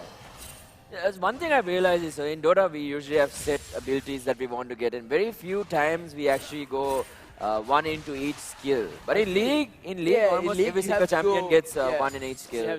I don't see anyone who like maxes one specific because skill. there's like a capacity. Oh, looks like they're going to jump in on gang from the Mordekaiser. Yeah, for the Mordekaiser, but Mordekaiser's taken so much low health. Oh, he actually procs the passive and instantly loses so much health. And Sejuani is here as well. And but Amumu kills back to safety, missing most of his skills there. It looked good until Mordekaiser turned to actually fight. If he fights back, actually, but he deals a lot of damage. So right now, Morgana actually connecting on the wrong person. Might be able to get the stun. No, only connects with one of those. And Leona misses the E, I believe, as well. Mordekaiser once again back in lane, and this time Sejuani, nice pullback coming in from the Mordekaiser. And here comes the damage. Gets stunned. I believe a few mortars should be able to do it, and that is Takuna taking the kill on Candy Panda. Nace is getting taken down from that balanced Q. Yes, very balanced. I think just not expecting the roams coming in. Yeah, so I'm expecting a lot more plays to happen on that top lane. I think like you can even like Amumu also should just be able to make some plays in the top lane, because bot lane they are doing pretty well right now. They did manage to get that one kill onto the Morgana, so you know that they're doing okay. And in terms of CS as well, you know. And in terms of CS, the Varus already has 45. He already has a 20% lead. So I think if they can like try to mitigate too much of the damage from the Mordekaiser, I think they have a very good chance. True. So and in the flash, you see the booyah! Booyah! Let's go, you actually remembered, alright. Okay. That's the solo kill coming in from Booyah. So he did it for us. I'm pretty and once again the pullback onto the Nasus here, gets the Q as well, and a very good trade going on from Mordekaiser right there. And once again now the feathers are out. Oh, so many feathers, but none of them actually coming back on the pullback. And now Mordekaiser moving in, Sejuani coming in once again. 2 auto attacks, one more to attack, gets the stun down, but I believe... I don't think that's about it. I don't think they have the support. Oh, the in flash. And it's the turnaround. And Justin snipe out the Morgana. What a shot! What a shot there. See, I told you Unseen Blade is really good on that Varus. Yeah, I mean like... So you saw how fast he turned it around. He just healed, flashed back, and he went for that Q while his support was doing most of the damage there.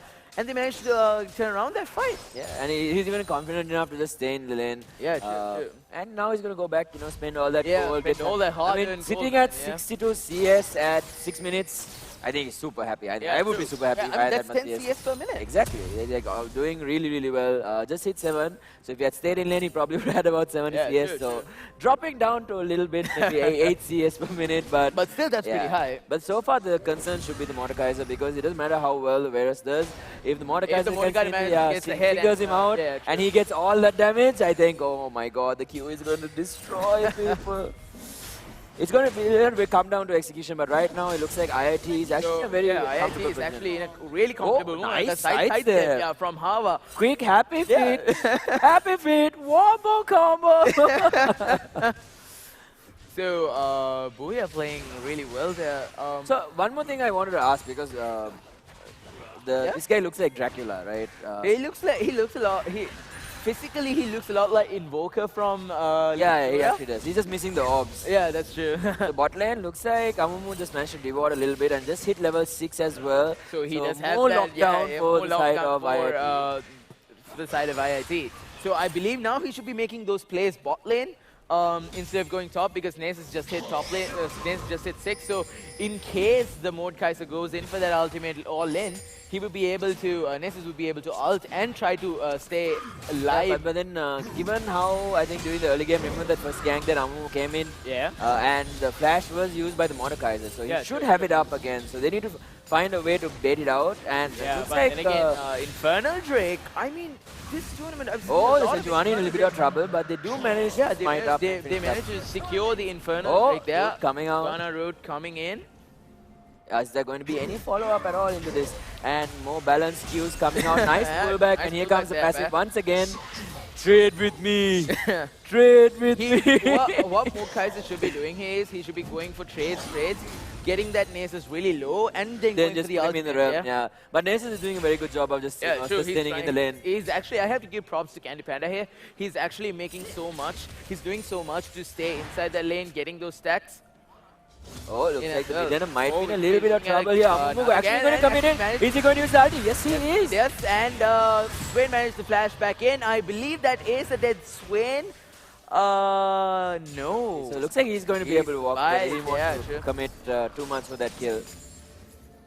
I believe that was the flash and the that was the flash burn from the Swain and the ignite burn I from think they managed to get it, but then Amumu did commit his ult for that. Yeah, so true. But it's still worth it. It's still worth it. It's still worth it. Like it'll pay its dividends in a little bit. Yeah, I mean that's a flash burned off from the mid laner, so he cannot go in, engage ulti, like flash ulti. What I want to know was, so tell me a little bit about Swain as a hero. Our League of Legends invoker. Swain or Vladimir? No, Swain. So Swain? I know what Vladimir does. Oh my god! The ultimate coming in from the Leona, going in on the Saya. Saya gets stunned. He gets taken down solo. One more attack should be able to do it. That's the double kill going on for Varus. Did you see that ultimate coming in from the Varus, locking down the Morgana? That was a lot of burst damage. Yeah, true. He's like, oh, he's at half HP, he's fine, and then... Yeah, it just burst down. Oh, is it time for another Booyah? No? No. Booyah should not be going for another Booyah. You did it for the memes, Booyah. We love you, Booyah. But no, stop. Stop harassing him so Meanwhile, much. on the top lane, more balanced trading. we do see the Mordekaiser doing Mordekaiser things right now. And so two plates taken down in the bot lane. Taken down from the bot lane. So Swain, as I was saying, when somebody gets CC'd, Swain can actually use his passive to pull them towards him. Okay.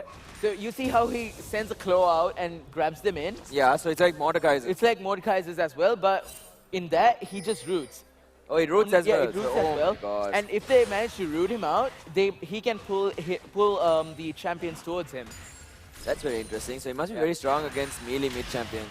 There we go. That's another prime example of how the root pull happens. I think that's the first time I've seen Swain get a favorable trade in the mid lane. No, but still the amount of heal coming in from the Vladimir. He already has 94 CS compared to the 65 CS from the Swain. So looks like Sejuani and Amumu had a little bit of stare down in the river, but that's about all that really took part. And if I was a bot lane right now, I'd be very scared. Yeah, I'd be as well. There's so much burst damage, and once these abilities come up once again, though they did burn the flash only on Leona as far as I remember. And more skills rooted on there, but we do see the more teleport ready call in from the. Oh, actually, Nasus getting aggressive on Mordekaiser there. Very interesting to see. So I think Mordekaiser knew that something was coming up. Yeah, if I was playing the Mordekaiser, I'd just run at him. It would be so funny. Oh, we do see. meanwhile, the bot lane looks like yeah, Sejuani connects with the ulti. stun coming in, but they'll be able to get the shutdown. But Morgana is the person who gets the shutdown, and the Nasus comes in as well. TV's back in. Garena Gaming is in trouble. The Nasus doing so much damage here. And Garena Gaming gets taken down from that stacked up Nasus. I believe that is the second kill going over to the Nasus. Oh, he actually Flash beats him and flashes. What? He gets out! And Oh, now Nasus is in Nasus trouble could now. be in trouble, and he gets taken down by Easy Poop Lasagna, the Swain. What a play by the Sejuani there. Just, he knew he needed one more right click. He gets the freeze, he flashes out, he dashes out, and he's just out of there. He's like, see you later, Nasus. But the kills just managed to, the roam down there by the jungler actually gave the Mumu the chance to summon in Shelly. So they'll be able to So get he did manage to bring down the Rift Herald right now, and it's going to be a free tower, gets a decent amount of gold as well. Because, we do see the Sire coming in to trying to secure this, but I believe the damage is enough. And yes, they do get the first tower gold. Mumu getting the gold there. So Shelly, goodbye. So looks like we won't see the end of the game like last time. But really good job from the Amumu, just taking some sort of an objective while the rest of the team were taking a fight. So making sure that if he can't be in the fight, at least he's taking the objectives that are super important for him to at least. So at 14 minutes, we are gonna see the plates dissolving. So before that, they'll try to take in as much as gold as they can. So we are yet to see a Mordekaiser ultimate coming into play. That's one. Yeah, I mean, I would really like to say it. I mean, it's basically banished into the Netherrealm. But anyway, so far like the Nasus is doing a really good job because he hasn't really given an opportunity to use it. Yeah, There's no way that even though he has very balanced trading, he really can't. Like Nasus is really tanky. It's very difficult to deal with, especially after the. He has gone for a Spirit Visage in the as his first item. So so much AP magic damage being. Yeah, I mean, right now it just feels like Candy Panda is just, with his experience, he's just outplaying the Mordekaiser right now. Because he's getting so much done. Like he knows that he can't kill the Mordekaiser. Yeah, he knows. And he's putting his stamina spells on cooldown. If you look at the side from Java Institute, they are all AP heavy. Like 3. Exactly. Yeah, it's very AP heavy. It's 3 AP champions: the Morgana, the Swain, and the Mordekaiser there. So does manage to get the pull there, but no balanced trading. Okay. No. Sejuani needs to know that there is some sort of vision there because he got hit from over the wall. Yeah, so, but do you see that control ward over there? It Yes, it's actually disabling it. So, so for those of you who do not know, unlike Dota, we have control wards that cancel out. Yeah, ours don't get cancelled out though. Ours, we have this thing called a sentry ward, which reveals the original wards. So it's basically every time you place a ward, it's placed invisible. And to make it visible and de-ward it, you need to plant a sentry ward. So in this, you can actually plant the pink ward, and it basically disables everything. And I think the pink ward is OP because more balance trading. Here we go. Nasus actually more damage. He does Mordekaiser is dying. Mordekaiser could be in trouble. Okay. What? Okay, Nasus is stronger than Mordekaiser. Hey, so okay. Candy Panda is an experienced top player. Yes, I told you. So that is the second tower going down right now. Tower going down from the bot side. So it's 4 people bot lane, I believe. So it looks like Booyah going in, taking so much damage onto the Saya and the Morgana, but it's Abid, Sejuani getting taken down, and the Swain gets taken down as well by both Leona and the Varus, and Booyah managed to booyah the Saya. We only said for solo kills. This is a solo yeah, he did. He actually gets a team kill, and now Mordekaiser he got the solo kill onto the Saya. Alright. And then it deserves a booyah. It deserves a booyah. So it looks like they'll be able to get. So the only reason they can do this, is because they know right now Candy Panda is much stronger. Yeah, than true. So they cannot go in for this. I believe. Is this actually an inhibitor at 60 minutes? Yeah, I believe. Okay, finally. Mordekaiser is here. We might actually see the ulti. Nice step from the Leona there. Yeah. Slows coming in from the Varus to save his support. So they even, so now they basically created space for the Nasus as well. Looks like Mordekaiser is going to TP back to the top lane to protect that last tier 1 tower. Yeah. I wasn't sure whether you guys actually call it tier 1 tower. Alright, awesome. something we can relate to. Yeah, something we can relate to. I mean, yeah, it has to happen. But then we have last hitting too. Yeah, true. Last hitting, and then kill stealing, warding, dewarding. So the cool thing I was mentioning about pink wards is it deactivates Shaco's boxers as well. Yeah, true. And I love that. I hate Shaco so much. So actually, Mordekaiser is a counter to Shaco, so you cannot put Shaco's boxes in Mordekaiser's ultimate. Oh yeah, you can't do it in the other thing, and you know it doesn't matter whether you really split or not because the Q is going to destroy both them either way. But with Riven, usually when I do play up against Shaco, I always 100% go for Duskblade first just to be able to disable and see traps. Oh my goodness, so bad. And then who's that? Who's the guy who keeps dropping like motors? Motors, what is it called? It's like turrets. Turrets. Heimerdinger. Yeah, I hate him. Oh, the engage from the Sejuani onto the Leona, but he gets rooted down, but the Morgana Black Shield is there to save them, and here comes the ultimate from the Leona. So much damage coming in from the Vladimir there. Booyah on a rampage.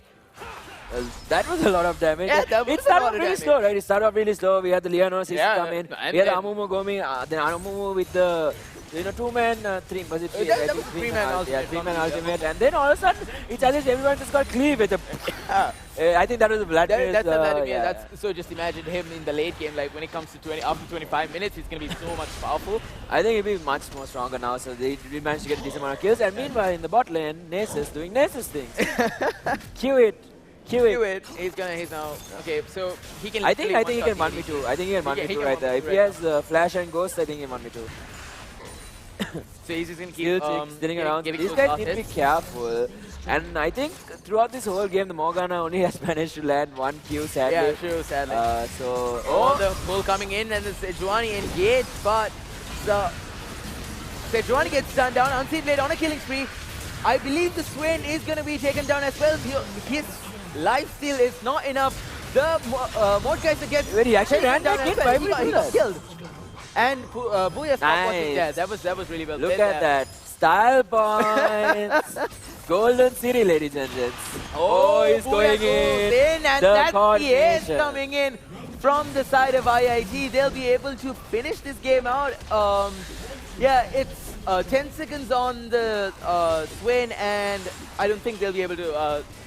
I mean, I think at best, I think they can just take two turrets. I don't think they can. So they can go back. They can. I think they're super strong. I think they are. But they should do is they should go back. They should spend all their gold and look to get the next big objective. Yeah. So they'll be either going for Baron or for the next Dragon. So I believe since they have the Mountain Drake, which gives more damage towards objectives, they'll be able to go for the Baron here.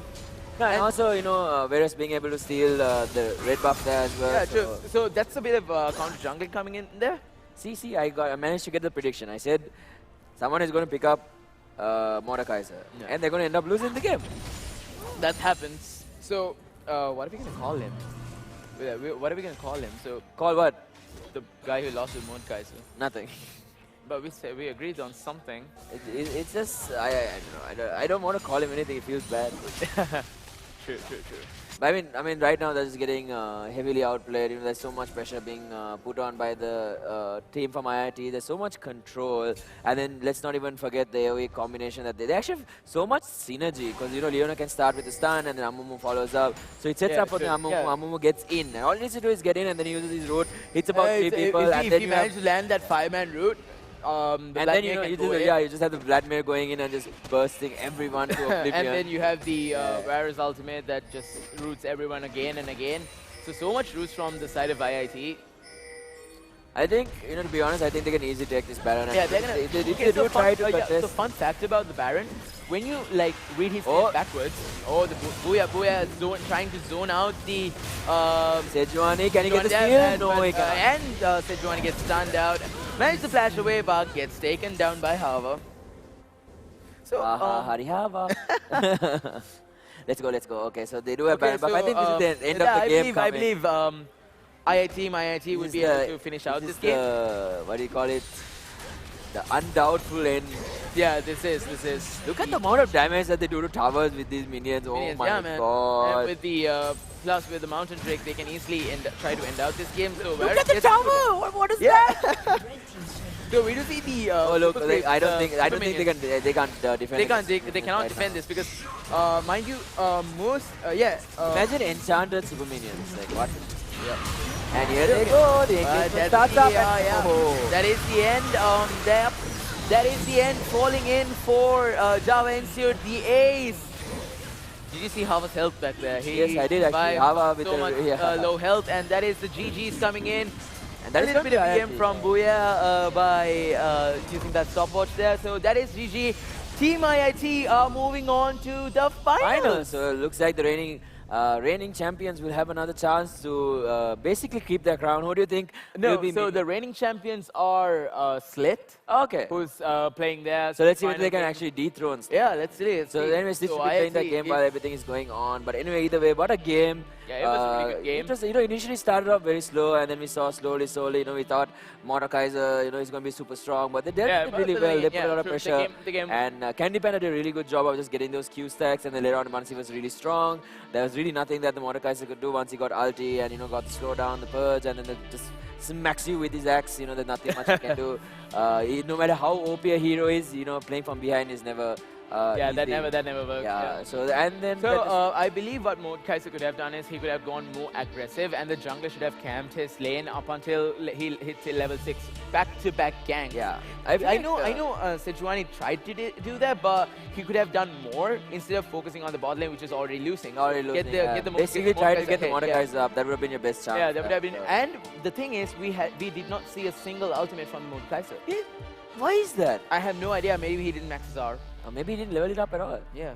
Who knows? Alright. So anyway, I believe we might have Terror with both the team captains after that game. So we'll hear it from them itself, see what they think they did well, what they did wrong.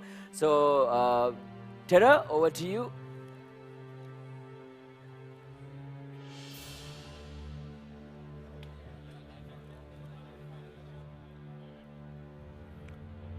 Hello guys, so it was a very interesting semi-finals between IIT and Java Institute. Of course, IIT coming out on top to make their way towards the final. We have the other semi-finals for League of Legends happening on the floor. We will be going into the finals shortly, so do stay tuned in for that. But before anything, let me invite the two teams on stage. We have IIT on my right and Java Institute on my left. Guys, can you have a round of applause for the semi-final teams, IIT and Java Institute. IIT, of course, coming out victorious in that matchup.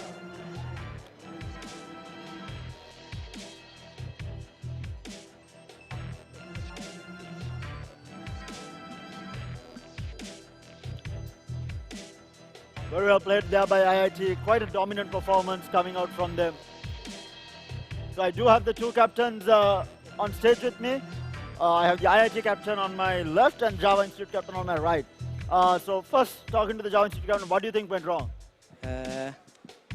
මං හිතන්නේ අපි මේ play කරද්දී පොඩි වැරදීම් ටිකක් වුණා. ඒව හදාගෙන ඉස්සරහට ප්ලේ කරන්න බලාපොරොත්තු වෙන හොඳට. ඔයගොල්ලෝ තව අවුරුද්දක් ගහන්න තියෙනවද නැත්නම් අන්තිම අවුරුද්ද? Last year. කොහොමද අනිත් ටූර්නමන්ට්ස් වලට මර්කන්ටයිල් එනවා ඉස්සරහට දැන් ඉතින් යුනිවර්සිටි ලෙවල් එකේ ගන්න බලාපොරොත්තු වෙනවා. මර්කන්ටයිල් ගන්න බලාපොරොත්තු වෙනවා. ටූර්නමන්ට් එක ගැන මොනවද කියන්නේ දැන් ඔයගොල්ලෝ Java Institute මං හිතනවා ඔයගොල්ලෝ අනිත් ටීම්ස් උත් ආවිල ප්ලේ කරලා තියෙනවා කියලා. අපි ගිය අවුරුද්දේ ශ්‍රී ලංකාවේ මේක රනර්ස් අප් ගිය අවුරුද්දේ මේ අවුරුද්දේ තව අපේ ප්ලේ කට්ටිය ඉන්නවා. ඒකට ඉස්සර ශ්‍රී ලංකාවේ එක බලාපොරොත්තු වෙනවා. ටූර්නමන්ට් එක හොඳ GLK ඕගනයිස් කරලා තිබ්බා. ඒ වගේ සිරසෙන් හොඳ සපෝට් එකක් දුන්නා. ඒ වගේ මේක ඉස්සරහට කරන්න හොඳට කරන්න සුවපත් වෙනවා. All right, thank you very much. Guys, a round of applause for the captain and of course the team of Java Institute. So next up we have the winning captain who will be moving on to the grand finals, IIT captain. You must be feeling good. It was a very dominant performance. Yeah, everyone in our team performed really well, so I'm really happy of. I heard that you have some of the top players in the country in your team, and apparently this next semi-finals, after it finishes, most probably there are some of the players basically some of the top players there as well. What do you think will happen in the final? Yeah, I think it's going to be a really tight game because we have players like Booyah, Unseen Blade and Hava in our team, so it'll be a really close game. Do you expect it to be as close as what it was in the Dota finals? I think the Dota finals was very hyped. It was very close between Apita and NSPM. What do you think the grand finals or league will be like? I hope so, and it's our first tournament together as a team, so I'm really proud of how far we came. Is this your first year as in the Inter-University Esports Championship? Yeah, representing IIT. Okay, thank you very much, man. Guys, can you have a round of applause for the winning captain of IIT who will be moving on to the grand finals? And of course, do stay tuned in. We have more action-packed gaming coming your way. We have the grand finals of League of Legends.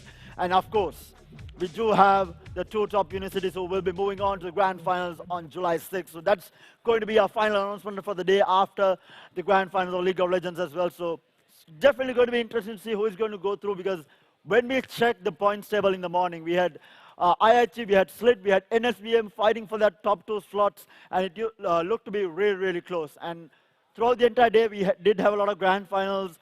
We had single-player titles. It might have changed as the day went on. So for those of you who are watching from home, do stay tuned in. We do have more games coming your way. And of course, a shout out to our sponsors and of course the host, Gamer.LK. And the entire tournament is of course powered by SLT Fiber, the fastest broadband network in the country. And we do have Dell gaming laptops who unveiled the gaming series of laptop right here at the Inter-University Esports Championship. And then we did have Red Bull, who kept us energized throughout the entire 2 days. And of course, without Red Bull, I'm pretty sure none of us would have survived the entire 2 days. And of course, then we did have Samsung, who previewed their A80 phone for the first time here in Sri Lanka. And they will be launching the phone later on this month as well. So do stay tuned in for that. It has a rotating camera with a 48 megapixel cam on it. So basically you have the same quality on both sides.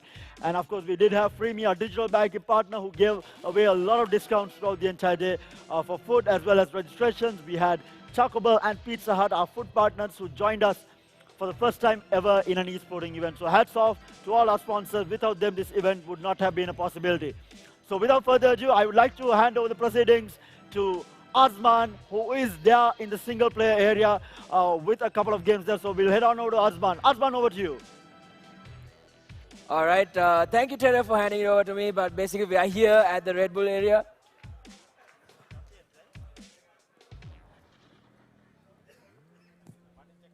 Yeah, so we're here at the Red Bull area. So we are here at the single player area. So I think I walked you guys through the arena last time. We walked through the floor and where the single player titles are. So you can see where the e-racer setup is as well. So we had the finals for Project Cars 1 yesterday, and that was concluded as well. So we're going to catch up on a semi-finals game between Wisdom Business Academy as well as Kotlava Defense University for a game of FIFA. So I think right now they're in setup. So once they're ready, we can get in. But other than that, we also have Tekken also happening on the other side. So once we get one of those games ready, we can have that as well. And the moment these are all done, we'll be having another League of Legends game, which is going to be the finals. So far, it seems to be very, very close. So once everything is done, you all will be able to see which two units will go into the grand finals. We still have more games to come, so stay tuned. But till then, I think both our players are almost ready with the FIFA game. So once that is done, we can basically walk through the game. So looks like they are ready. It's going to be Juventus taking on France. Yeah, it's going to be France. So right now, it is Juventus territory. So it's some very well-known players who are taking part right now. So I recognize a few, but we're just going to cast the game for right now. A nice interception coming out. Actually, they were just checking. I think they were just checking, button checking. Okay. So it was just the button check for now, seeing whether everything was working. So looks like they're going to kick off the game. So it's going to be Juventus starting off.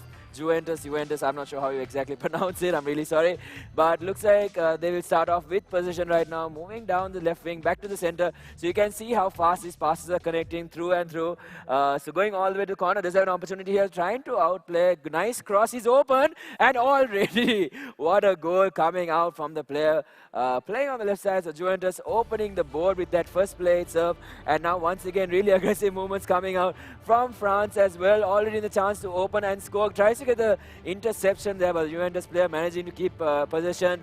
Really good passing plays coming out from that player on the left side. And playing around the center field, as you can see, just using each 1-2, 1-2 and just getting it connected. And once again, a really good opportunity. Once again, we saw this. Here comes the kick.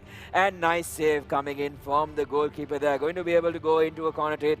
And once again, Juventus being able to put in a lot of pressure. Here comes the cross. It's going to be cleared. But back to Juventus in terms of position. Nice interception there. Putting the boot, getting the connection. And now he only has one more player out in the open. He actually beats him, but the goalkeeper is there. Not fast enough with the legs. So once again, it's going to be Juventus' possession.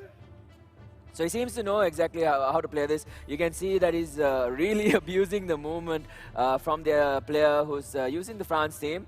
So he's making him run around quite a bit, and right now keeping possession of the ball. You can see he's using a lot of short passes and very rare unconventional mistake. They are trying to go for a lofted pass, losing control and giving up possession, trying to go through the middle right there from France, but not going to be able to do so. And I think accidental chance on goal there, but the goalkeeper is there to save it. Moving it back down midfield, playing in the top right wing area, trying to come back through the center, going for the pass. Looks like he might be able to save it. Does he have anyone to cross it though? And back into the box, he has a chance here. Dancing around, takes it, and what a shot coming out from the player from France for the equalizer, 1-1. And once again, almost immediately the game is going to kick off once again. And now we're moving all the way right to the corner. It was a really good play coming out there. Had made himself an opportunity to score at the post there. Corner post itself. So once again, waiting for the players to come in. And alright, so we're waiting for, I think, a little bit of a pause, just checking whether some things have been fixed, and it looks like they're going to resume and they're okay to go. Juventus with the shot once again. Amazing save coming out from the goalkeeper, and it's going to be a corner kick for them once again.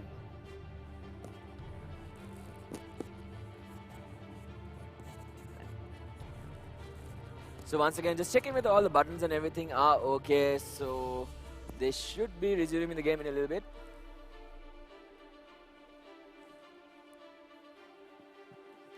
But other than that, so far this is a semi-final game, so the winner of this will be moving on to the grand final. That's why, so as you can see, 60 minutes in, usually it's 45 minutes. So it's still the first half. We've seen a decent amount of shots on goal and a lot of action, but both these players definitely knowing what they want to do. And right now, once again, the corner kick for Juventus right now, a chance to score. Here comes the header, back of the head. Is it going to be a goal kick? Yes, it is.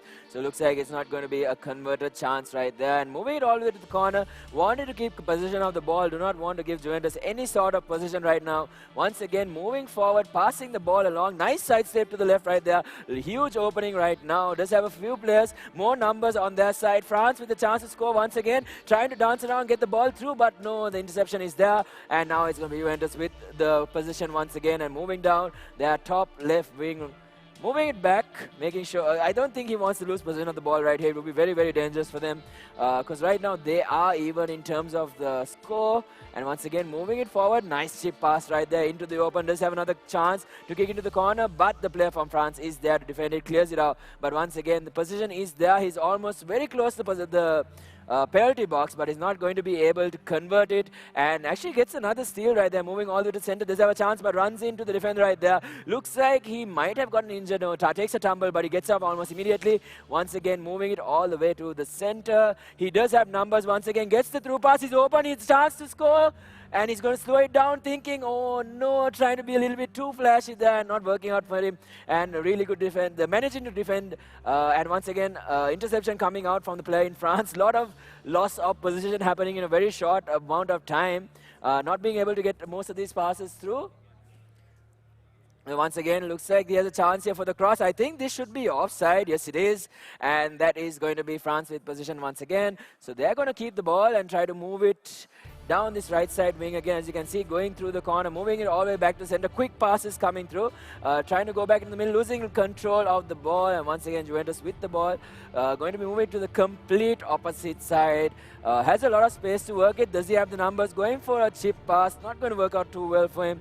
Losing position once again, trying to be a little tricky there. So if he did manage to find space, it would have been good. So looks like he's going to get this. Does he have anyone to cross it to? Passes it back, but right to the feet of the France player. It's still the first half. We still have about 30 minutes left in the first half in terms of game time. And now once again, France had a really good opportunity there to take the lead, but it's still 1-1. It's still a draw. It's still very, very close. Moving down the center. He's going to go all to the corner. Is this open? Yes. Here comes Bago! And just missing the karate kick right there.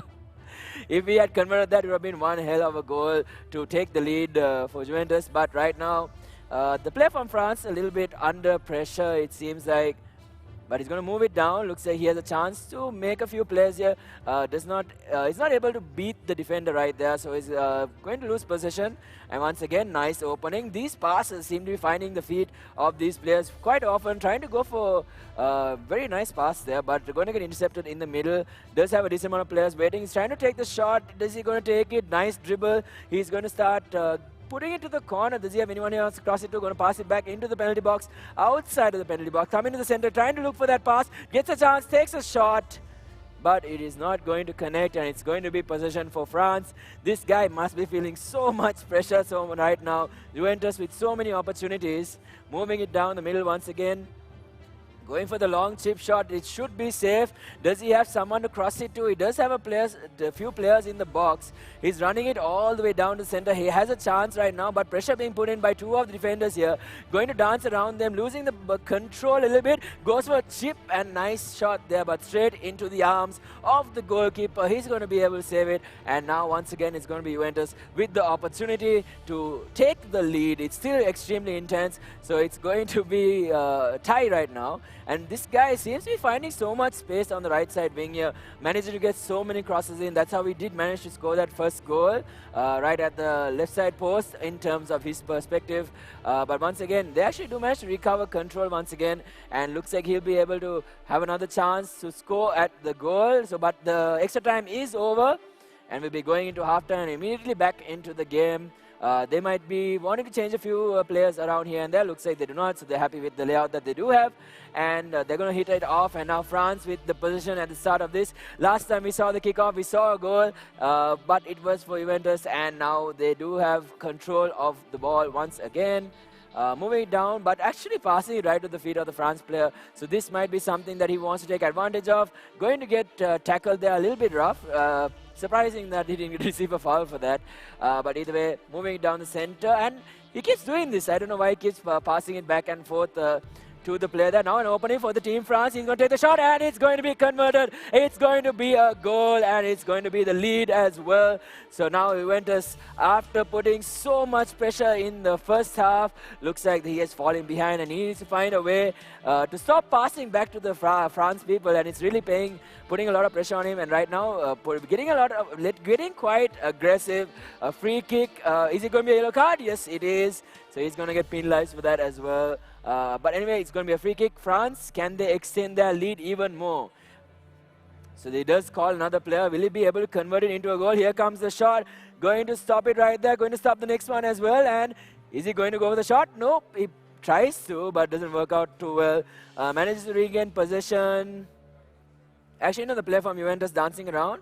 Okay, so looks like there's some sort of issue there. Might have been a free kick for Juventus. So they're going to take control, playing. Oh! That was a wasted opportunity going begging. I don't think he was expecting to get the ball there. He was actually holding the button to tackle the player, but or put pressure on the player. But he does get the position once again, dancing around. Does get a nice dribble off right there, but the Juventus defenders onto him. Going to start moving down this left side corner. So far, last game we saw Juventus take so much space, so much position in France's half. And in this half, it just seems like they seem to be struggling to find their footing. And right now, he might have the advantage, the position that he needs to take a shot. Doesn't see a clear area. So many defenders from France here. And this should be an intercept. Yes, it is. And he's going to start clearing the ball off. Oh, very dangerous back pass there. But they do manage to regain control of it. He has a few players moving forward. This might be an opportunity he's looking for. Passes it forward. Nice. Should be clean. He has a chance to even further the lead. He's going to dance around. He passes to the center, but the interception is there from the player from Juventus. So he's going to gain position once again. And that was a chance gone begging, trying to outplay the goalkeeper right there. Did manage to get the space, but just couldn't find the player. If he had found the player, he probably would have been able to convert that into a goal. And once again, moving down the center, does have a few options there, but nice steal coming out from the player from France. And he's going to start advancing, but loses control of the ball once again. And now we're going to see the players from Juventus moving down the midfield area, looking for players to pass to, getting pressured by three people at the same time. Using this right side wing, a nice 1-2 pass all the way. Can he get the cross? Here it comes, the kick, and no, it's going to be the defender clearing it out for a corner kick. Now Juventus with a chance to equalize. Here comes the kick, but immediately cleared, but still have possession. Moving into the penalty box. Does he have a shot here? No. Nice pressure put on by the player from France. Going to tackle him down, take control of the ball, dance around again. A really good dribbling skill showcase from the France players right now. Moving it back and forth through the center. You can see just making the players dance. He has another chance at goal. He's going to chip, thinking that the goalkeeper is going to move forward, but he waited and he got the position. He grabbed it with his hands, so it shouldn't be too much of an issue for him. But once again, now moving down the right side wing, this seemed to be working for him previously, but he needs one more goal to tie out the game. Otherwise, our player from NBA is going to take the win. But right now, they seem to be doing pretty well. So Juventus with the taking possession does have a very good chance of moving down the left side here. He does get into the penalty box, takes the shot. Should be, oh, nice deflect coming out from the goalkeeper. If there was a player there, he could have taken advantage of that and tried to score, but unfortunately not able to. And once again, chipping the ball high up in the sky, but very well controlled by the player from Juventus. And once again, the interception. He has a chance to score here. Is he going to answer it? Here we got the shot, but blocked by the player. And once again, oh no, and he kicks it over the bar. Oh, chance goes begging. He's not going to be too happy about that. Could have extended the lead and basically solidified his victory here. A few more minutes to play. About 15 minutes left on the clock for this match right now. Who is going to take it? Is it going to be KDU or the player from NBA? And once again, hitting it all the way back to the goalkeeper. He's going to gain control of the ball and kick it all the way to center field. And the players from France are going to collect it quite well. Oh, a bit of a stalemate right there, but France managed to keep possession of the ball still. So moving it down the line, going through the middle once again. We've seen him break through quite often. Actually gets fouled by the player from Juventus. And this could, is it the same player? Is he going to get a red card? 2 yellows and a red? No? Okay, we're going to get skipped. So it's going to be the conclusion very, very soon. So the last few moments of the game. So you can see him trying to take the free kick. Is he going to fake it once again? Or is he actually going to take the shot? We'll have to wait and see. So here we go, here comes the shot, and no, it's going to hit the wall, and I think it should be a corner kick. Yes, it is. So possession to the team from France. Here comes the cross, goes for the shot, but just wide, and once again, it's going to be a goal kick, and now possession to France, to Juventus. They need to use this opportunity. They need to try and equalize the score. They have the last 10 minutes. They'll have a little bit of extra time, but this is the play. He needs to make it happen right here. Moving it through the midfield. Does not have another player to find, and he's going to fumble the ball. And looks like France is going to gain possession of the ball once again. And now moving down the left side, staying in midfield, but the top left area. Trying nice flick over the head to gain control of it, but the player was there to tackle him out. And once again, France is actually going to get another opportunity. Is he going to get the pass? He kicks it through, the player is through. He has no one else to pass it to. There's so many defenders in the box. He has a shot on goal right now, takes it, but it's going to be deflected off the player, and it's going to be a corner kick for Team France. Okay. Oh, really cool kick right there. So now Juventus with their last opportunity, probably their last opportunity to try and score a goal. But anyway, guys, we'll be going into a short commercial break. Do not go anywhere. We'll come back to the conclusion of this game if we can. But if not, we have the League of Legends Grand Finals almost ready on stage. So we'll see you guys. We'll see you. We'll see you all in a little bit after a short break. The Big Bell box has arrived at Taco Bell. Get a taco, sriracha melt burrito, nachos with salsa, cinnamon twists, and Coke for just 999 rupees. Call 2738-738 to order. Visa makes Wednesdays taco-rific at Taco Bell. Buy one, get one free every Wednesday till 3rd July.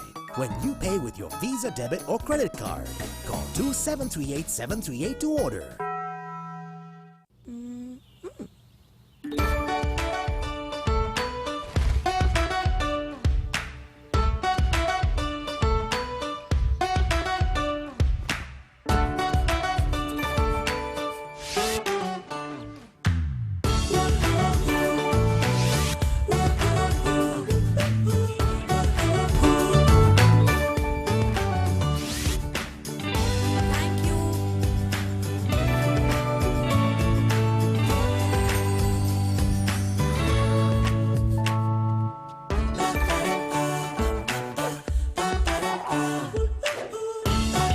Open a savings account, pay for your stuff, transfer money, earn interest, get amazing discounts with FreeMe.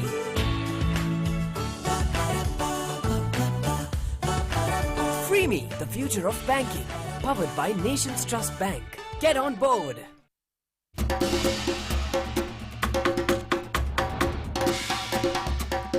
Enjoy Pizza Hut's delicious hot butter cuttlefish pizza. Your favorite taste, our way.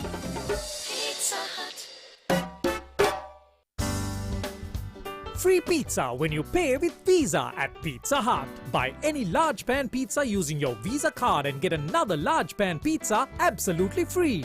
Valid every Tuesday and Thursday till 4th July. Call 2729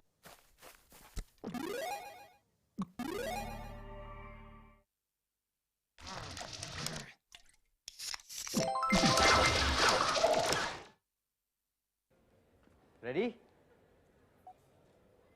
Action.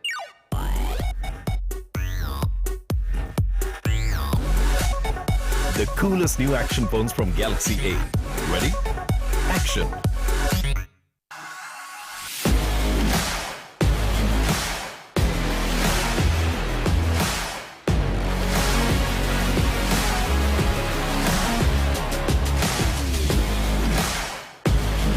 Hi guys and welcome back to the Inter-University Esports Championship 2019, and of course we do have the grand finals for League of Legends. It's going to be one interesting match.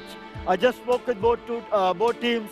As I've been told, there are a couple of really good players in both teams. Basically some of the top players in the country are represented in both these two teams. So without any more delays, I would like to invite the first team who qualified in the previous match on stage. GamerLK. Guys, round of applause for the first finalist team, GamerLK for League of Legends. And on my left, going up against them is GamerLK.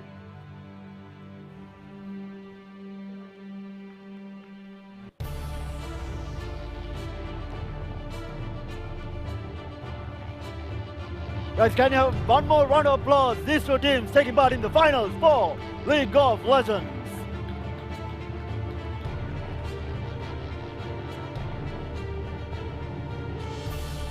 Okay, I would like to request the two captains remain on stage for the coin toss while the teammates take a seat. And I would like to invite the official referee for the match, Kasun, on stage for the coin toss.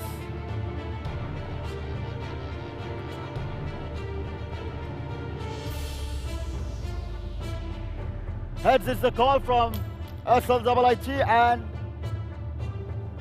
heads it is. And they do go with blue side. So it will be GamerLK on red and GamerLK on the blue side. So it's going to be one interesting match. We do have players from both teams who represented Sri Lanka in the ISF last year. So it's definitely going to be one hell of a game. I watched both of their semi-finals. Seemed intense. Both teams are in top players on either side. And of course, after this grand finals, we'll be going to see who is going to be qualifying to the grand finals, which is happening on July 6th.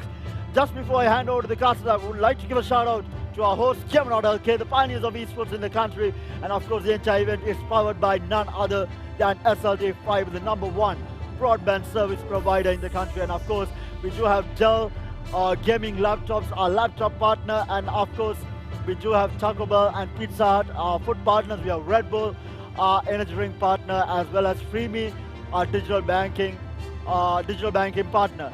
And of course, without any more delays to the casters, we have Nightblade and Snowy waiting to take out through the play-by-play of this grand finals between IIT and GamerLK right here at Stein Studios. It is the Inter-University Esports Championship 2019.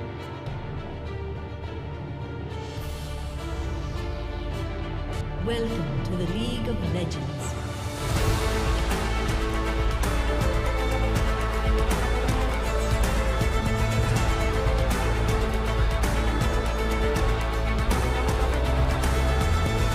The battle has begun. Hello and welcome everyone to the finals of League of Legends. I'm your caster Nightblade, and with me is Snowy. I am hyped up for this match. GamerLK taking on IIT, two super strong teams. Abdul, are you hyped? I'm hyped. Okay. You know, I've heard a lot about these players. I know they're very, very high-skilled players in both of these teams. Yes. And I was watching a League game right before this. So I don't play League a whole lot, but I know quite a bit about the game. I tried it out very recently. I kind of like the game, actually. I was noticing the heroes like Zoe, who have such a unique skill set, and they're so powerful. Yeah, they are. So, these two teams, they were completely dominating the semi-final. From the quarterfinals, they came in dominating the semi-finals. Right. And now they are in the finals, which is the best of one. Yeah. So we have on side Slit, Team Slit, we have Ashasel, one of the he's like Sri Lanka's Faker. Right. I know, yeah. Faker is the best player in the world. I've seen him play. Yeah. Dude, he's so sick. He is. And on top of that, I know about Vlad Ash. Okay, Vlad Ash is okay. So Ash's Vlad was banned completely from all these games. Oh wow. Yeah. So Ash's Vlad is that strong. So is his Malzahar. All right. Those two are two picks. I was watching him playing Zoe last game. Okay, so he doesn't miss his first skill. Yeah, that's the thing. So he doesn't miss a single skill shot. So he's so good on Zoe. Yeah. So we'll be looking at some of the bans from coming in from IIT. I believe we'll be looking at a Zoe ban, a Vlad ban, and a Malzahar ban. Really? If they want to shut down. So what are his other heroes in his pool that you think can? He can play any champion and he can win. Yeah, he can play anything. Anything. Yeah, true. I've heard that Morgana mid is pretty sick. Yeah, he is. Yeah, Morgana May is working these days actually. Yeah. So a lot of mid laners, they don't go against the Morgana. Right. They don't know how to counter that exactly. Stun, yeah. oh my goodness, that stun is so long. That root is so long. It's so long. It's a root, right? For being AFK. Yeah, it's like so in Dota you have normally the 3 seconds, I'm sure, but in League it's like all the stuns are like 1.5 to 1 second roots and stun. So having a Morgana root being 3 seconds is insane. It's insane. So we are looking for a Morgana. We'll be looking at Morgana. So priority picks on the Morgana, the Zoe. So Ash is one of the players we'll be looking at, and we do see that the players are getting ready. Yeah. And more players to look out for are from IIT are Candy Panda and Unseen Blade, who were playing so well in the semi-final game that was casted earlier. Yeah, I mean, I've only heard about. I don't really watch the Sri Lankan scene too much. I've only like when I started getting into LoL, I was watching professional games most of the time. So then watching Faker, watching a few Twitch streamers play T-Fuse, I think. So Tyler 1 basically. Not Tyler. But I was just watching them play, and I see that this game is full of skill shots. Yeah, right? true. So the more skill shots you hit in this game, like you become infinitely better at the game, right? Yeah. I've been watching these heroes like Nar. Yeah, Nar. Yeah. It is so fun to watch Nar play. He is like he transforms. Yeah. When he has rage. Yeah. He has rage. And he transforms. I was just thinking, how is that champion in LoL? Like, how does it fit into the Sri Lankan scene specifically? Well, I haven't seen a lot of Nar play. Is it in the meta? He is actually in the meta, but none of Sri Lankan players. Like most of the Sri Lankan players, they haven't actually touched that hero. They just go over now. It's like such a hero that revolves around timings. Like you have to know when the rage hits. You know, you have to have a team fight as soon as the rage hits. It's basically a really highly mechanical champion. Yeah. So most top laners, they prefer to go on the safe picks. Yeah. Yeah, so I just we think did see Nightmare being in the picture there. So Nightmare, one of the best ADCs in Sri Lanka. So he represented Sri Lanka in the IESF. Yeah, I heard about that. So what sort of champions does he play? He goes ADC, the marksman. Yeah. So he goes Vayne, he goes Kai'Sa, he goes Kai'Sa. Kai'Sa is like, that's sick. She's so strong at the moment. So we'll be looking at a Kai'Sa basically. We could be looking at a Kai'Sa. Yeah, I mean, when I started League, I played Tristana. I know she's not in the meta. Yeah, I think. She is. She is? Yeah, after the item buffs and the buffs on Tristana, as far as how do you actually like? Okay, so basically her third skill, it does so much damage. Yeah, it does. It clears out so much. Clears out the waves as well, and does more damage to towers as well. Oh, we can use it on towers. You can use it on towers as well. What? So you didn't know that? I was playing the heat. I never even tried. So the second kill obviously resets whenever you get a kill as well. The double wave. Yeah, so then I'm just saying like, okay, I'm a Tristana playing the bot lane, blah, blah, blah. How do I actually initiate? Do I initiate by jumping in? Do I initiate by using the third skill? You need to support to initiate like, it, okay, so I've been playing Sonar. Is she in the middle? Not really, right? She isn't. I just love the fact that it's such a cool idea to incorporate music into, heroes. The DJ Sona skin, that's a skin there, yeah. It's just, okay, and we're already going to get into the game very soon. So Ilaoi and Malzahar being banned from both sides. So Booyah, another player to watch out for. The mid lane matchup is going to be so hard. Right. And we do see the Varus being banned from the side of Slit, Team Slit. So I'm just thinking about these are target bans for now. Exactly, for the specific people playing the heroes, because they're just so good at it, I guess. So Tariq being banned, Foxy, I believe Foxy is playing on the side of so Tariq, one of our heroes. She really good. She's like really good on Tariq. And the Mordekaiser being banned, so there we go, no more Kaiser. No Mordekaiser. So I'm guessing this is. Okay, so Mordekaiser has been having about a 90% ban rate in this tournament itself. Wow. So he got reworked recently, so he's so powerful. Yeah. But in the last semi-final that was casted earlier, we saw how he failed against. He got shut down. Yeah, he got shut down. He could do much into the game. So we do see a signature pick from of Nightmare being banned. The Vayne. Dude, Vayne is so strong. Like when it comes to late game, she's so even her laning phase is just ridiculous. Yeah, true. Yeah. She has so much damage. So we are now into the picking phase. Yeah. We see Shire Raven hovering over the Amumu being picked again. Yeah, again. So I believe this is like Amumu is like one of those Sri Lankan meta champions. Okay. Yeah, okay. So Nautilus being picked from the side of Team IIT and Draven Howard. Tyler 1 maybe. Draven she's like so strong. It's like 3-hit heroes. Yeah, true. Yep. Okay, the Kaiser's been locked in. There we go. Ladies and gentlemen, Unseen Blade Kaiser. That is. So I need you to explain me what Nade is?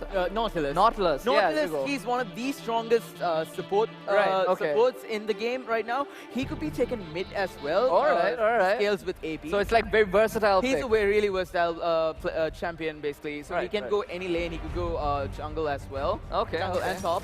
And Jinx being picked. Jinx late game scales so well in the late game. And the Zyra being picked in by Foxy. So this is a game we are super hyped. This is a hyped up game. So Sejuani being the third pick for the side of Team IIT. Yeah, okay, so just talking about the Jinx. So basically the way to shut her down, you want to shut her down her farm, you want to go over, you want to roll over them, right? You should snowball. You need to snowball and not let her get to that late game. Not let her get into the late game. So Vladimir being banned there. There we go. It's out. So Vlad is out, Melza's out. I'm guessing IIT should ban Ash's Zoe next. Maybe, who knows? Maybe they let it through. Maybe he picks up Zoe. I would be so hyped to see Zoe again. That is so much fun to watch that hero. Band there. Okay. Booyah, one of Booyah's champions. That hero. Stein being banned. Stein is Shire Raven. Shire Raven's one of Shire Raven's main champions. Okay. So a lot of target bans. Yeah, target bans. Most of these are target bans, not going according to the meta because this is like what we like to call the Sri Lankan meta. Sri Lankan meta. Banning target getting the target ban. So Ilaoi and Yorick being banned from Candy Panda. So Ilaoi, I just that champion, my goodness, tentacles coming out from everywhere. It's so hard to play against her. Yeah, it's like when. She's so hard to lane against. Yeah. She's so hard to deal with. Team fight. Yeah. You can't. She's just like an all-round very good. Yeah, she's very really, good pick. And she does so like you're trying to run away from her and just one by one you see the tentacles just hit you. So Ornn being picked by Candy Panda. And now we are waiting on the pick for Shire Raven. Yeah, we'll see what Nightmare gets to pick now. Nightmare picks in the Irelia. Oh my god. That is something I love to see. Yeah, Irelia. I believe Ash Cell will be going Irelia, or we could be looking at the top lane, or we could be looking at the top lane Irelia mid. Or an Irelia mid. Oh wow. With Ash. Dude, Jax being Howard. Fun fact, Shire Raven got a pentakill in the earlier game by Jax. My god. Jax being picked in, locked in. So it's Jax top lane against an Ornn.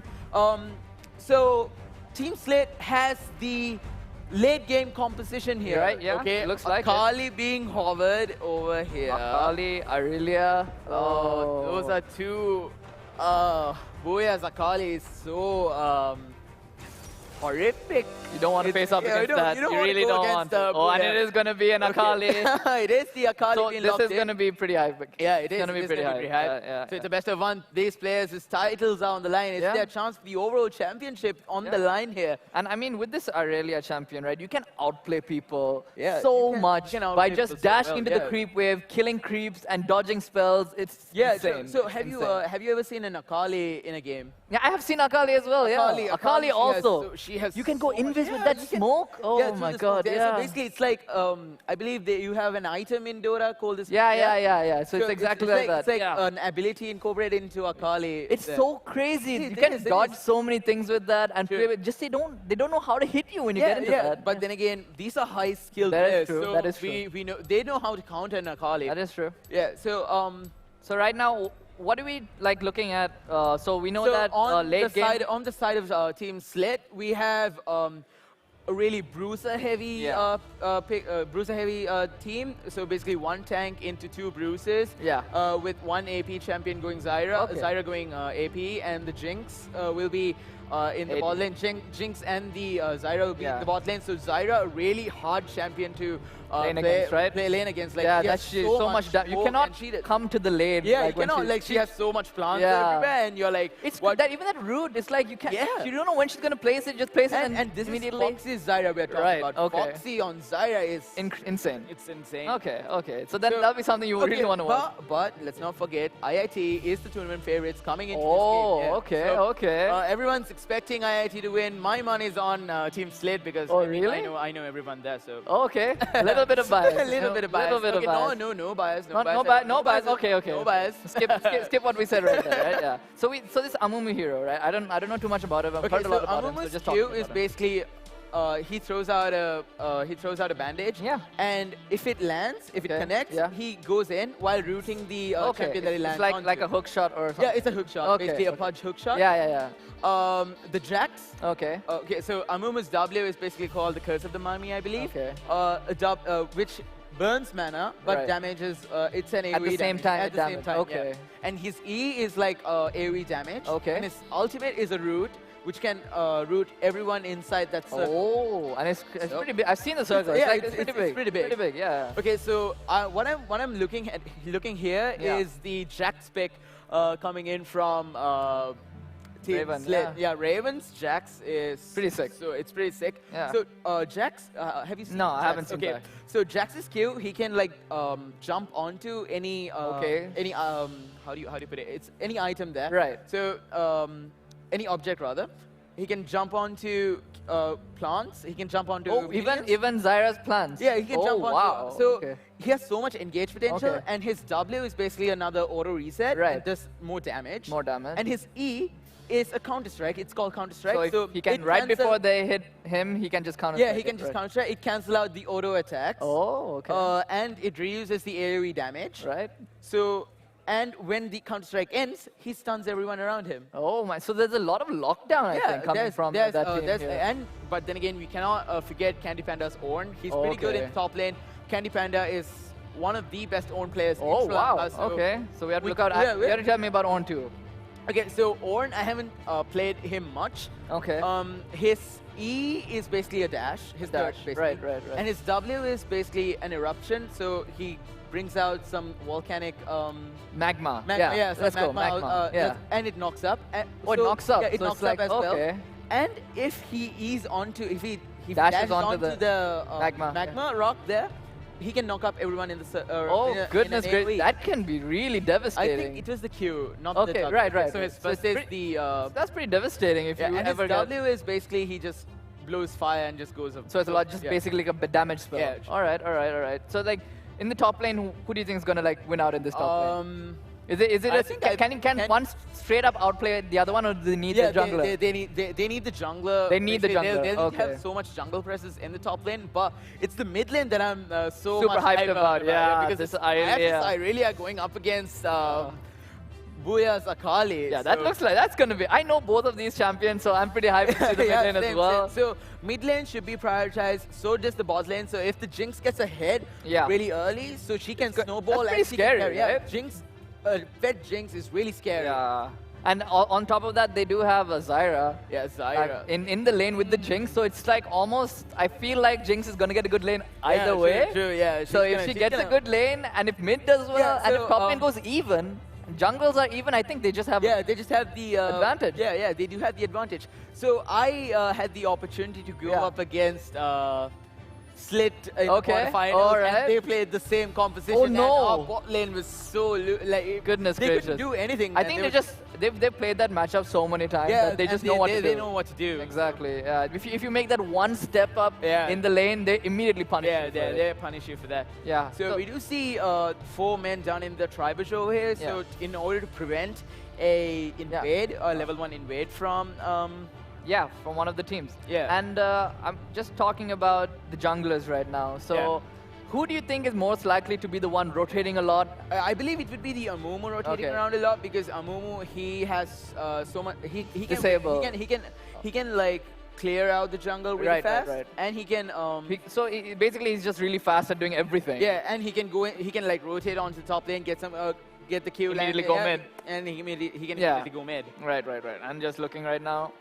Okay, and he does. Yeah, both junglers are starting from their bottom side. Just gonna see a little bit of a scuffle in the mid lane. A little bit, yeah. So Nightmare comes in, gets that CS wave. Oh, that was the root, I guess. Okay, so if they actually landed that root, that would have been a lot of damage. That would have been so much damage. But then again, you cannot single out. You cannot like forget about the Nautilus here. So Nautilus is like so powerful. He can like Q in. His Q is basically a hook. And his auto attack, his passive is basically he can root someone down to some place. Oh no! And these guys are pretty squishy at the same time, so they need to be careful quite about a bit of poke coming in from Unseen Blade here. Yeah. And they get the level. In this lane, of course, the Zyra is strong and all, But what can the other ADC like really? Can she secure all of her CS in this lane, or is it going to be too hard for her? He'll try to, and that is the counter strike coming in from the Jax there, stunning the Ornn. Yeah.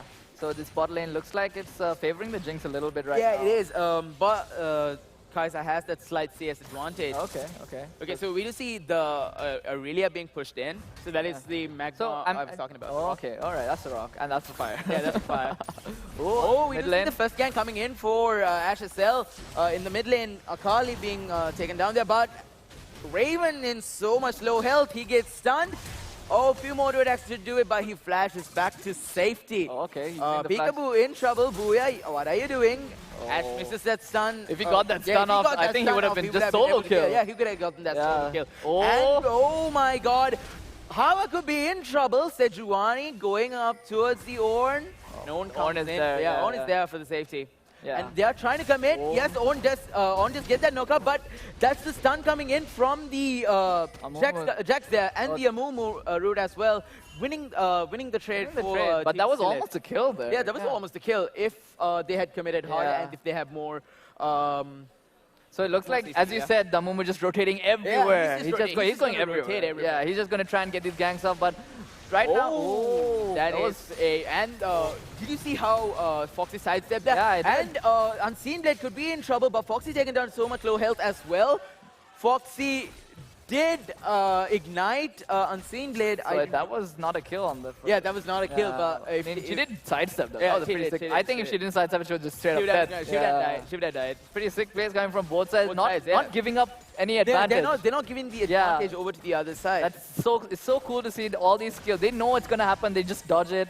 And it's really nice to see them playing it. And obviously, so Booyah just have the wave pushed up. When do you think this Akali is gonna hit? This point. Oh, that was almost a stun there. Oh, yeah, just use the shroud. Yeah.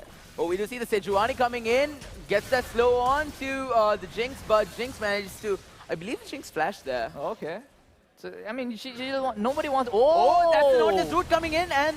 Oh, another flash. Safety. Okay.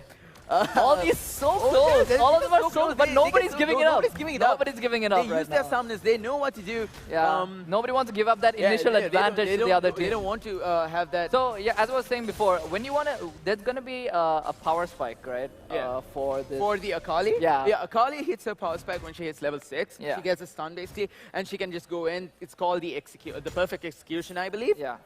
So she gets a stun and a dash. Okay. So then, who do you think she's gonna focus on? She's gonna focus on the Jinx. For sure. Jinx For is, sure. yeah. Jinx but then, is the like, damage obviously, dealer. Jinx is gonna know when to farm, where to farm. You know? Sure. So then, But is she always gonna be in this bot lane on the Jinx, or no, she can rotate. She's gonna rotate. Really Yeah. once they get the so I think she'll just predict where Akali is and not be there. Yeah, not be there. Yeah. Okay. So Team Slit, they basically have a team fighting composition with the Jax, but they can split push with the Jax. But I believe Team Slit would rather go for the team fights instead of going for the split pushing.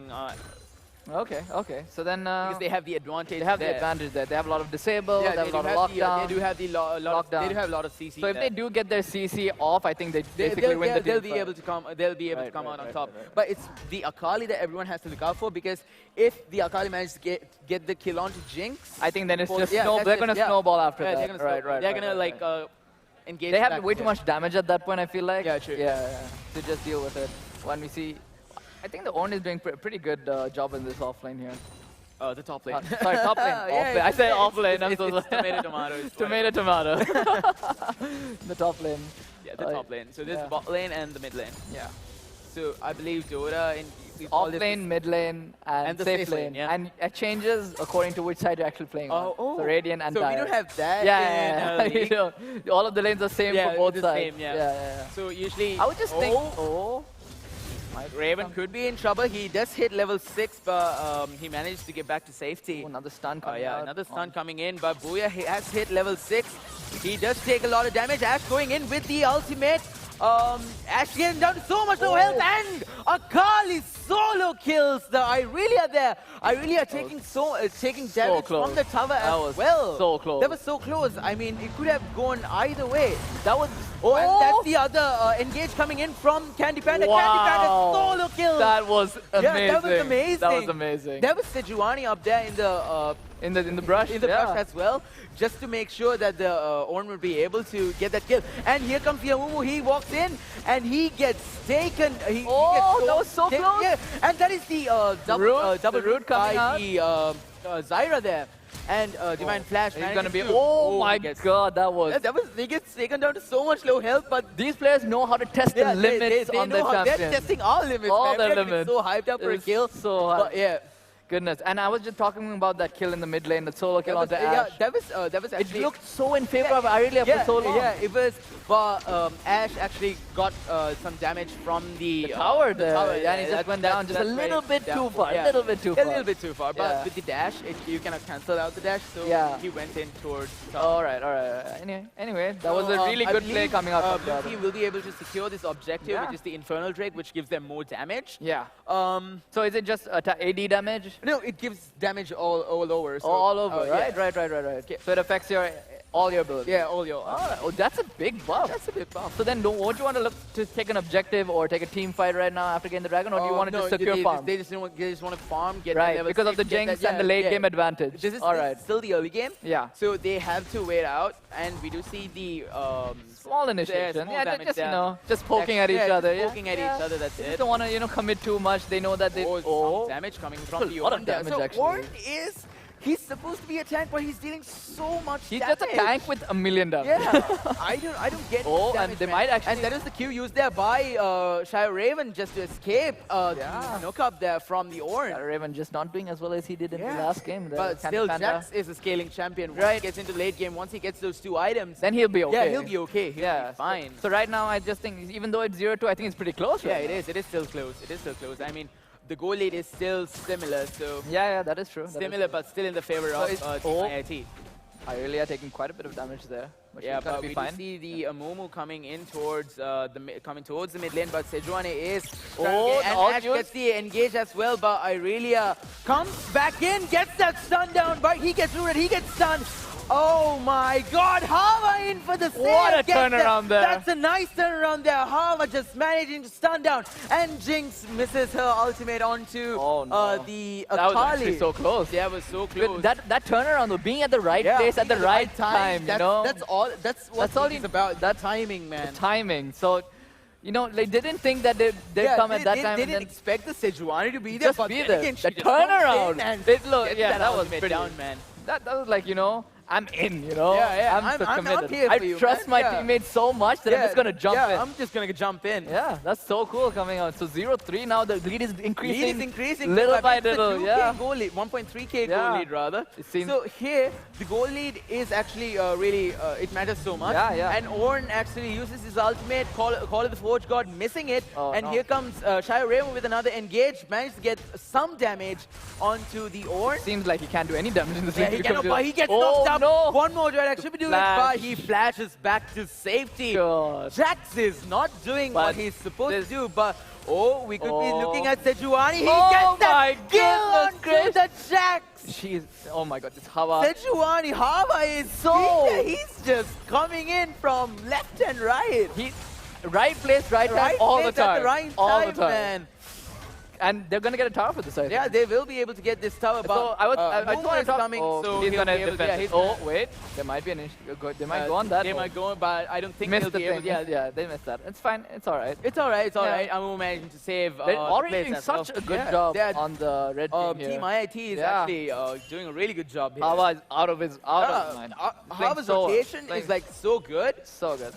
Like even in Dota, when you just think about how people rotate around the map, yeah, usually they're not always in the right place at the right time. so- But in this game, it looks like they are predicting the they're game. Predicting, they are the ones in control Oh, right now. it's a root. We do see the engage coming in from the Zyra, but look at the Nautilus coming in for trying to save the ADC That and was a managed to mistake. get the kill. And Jax TP's in and managed to get the stun onto the Nautilus. That will be the first kill going in, and we might see the kill going on for double Nightmare kill. as well. That's What a two kills. turnaround. That What a was turnaround. That was a really Oh. good TP coming in Yeah, from that was crazy. Shio And also the fact that you can't kill the creep you're TPing to Yeah. now is a big deal. Yeah, Like, that is they, a big they deal. just looked at it and they were like, wait, what do we do now? What do we do now?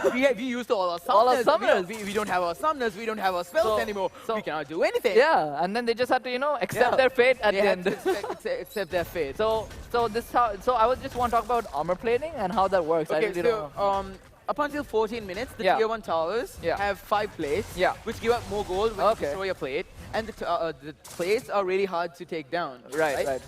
But there are some runes Okay. which give you more damage to his towers. Right. There's this rune, keystone called Demolish, which after a small cooldown, it destroys like it plating. takes down a lot of health from look the at the tower. HP of And that the top tower. The top lane tower is so low. One more attack. So how should much be able to- advantage does like a tower give in League? Well, Just securing the top lane tower means that the bot lane can roam freely to the top lane. Yeah, and that just makes it that so just hard makes it for so the top hard laner for to the play top lane anymore. against, because like okay. that's a fed Kaiser. Yeah. Sorry, that's a really Fed Ornn. farmed up Kaiser, and the okay. Ornn can go bot lane because he's so fed, and there's the They split can bot just lane. pressure this Jinx, like the we Jinx said. is Like getting the way they want to so play much this game pressure. is that they just And, want to pressure. Divine Flash misses Q.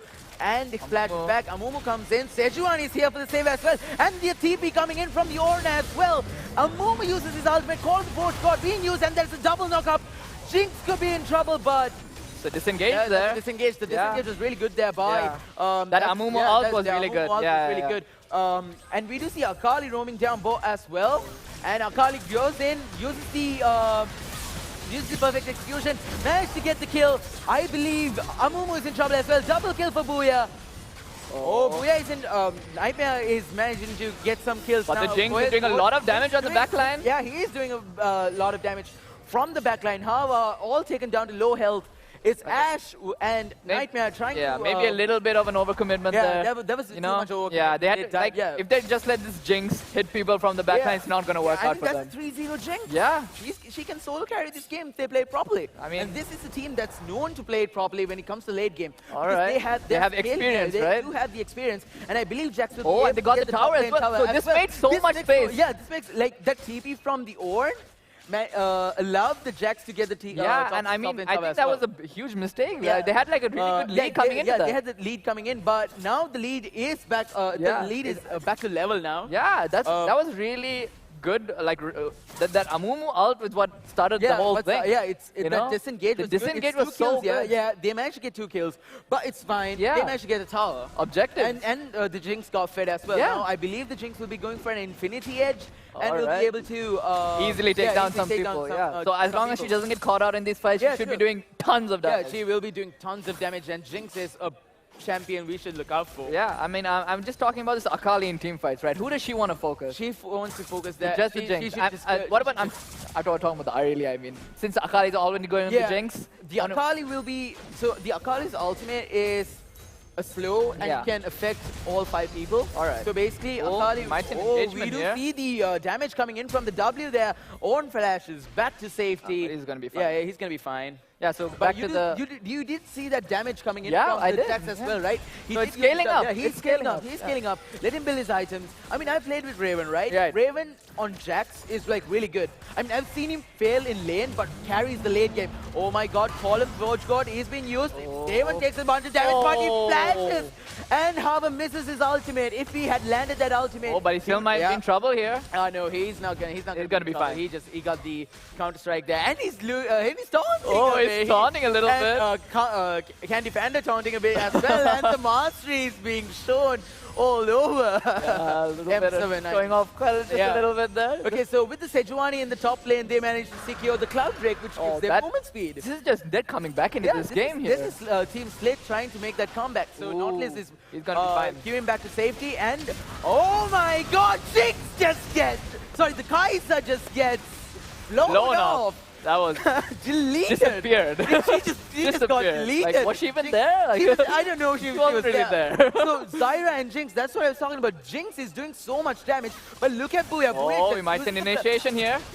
But Booyah gets taken down. Oh my god. One more attack should be doing the job.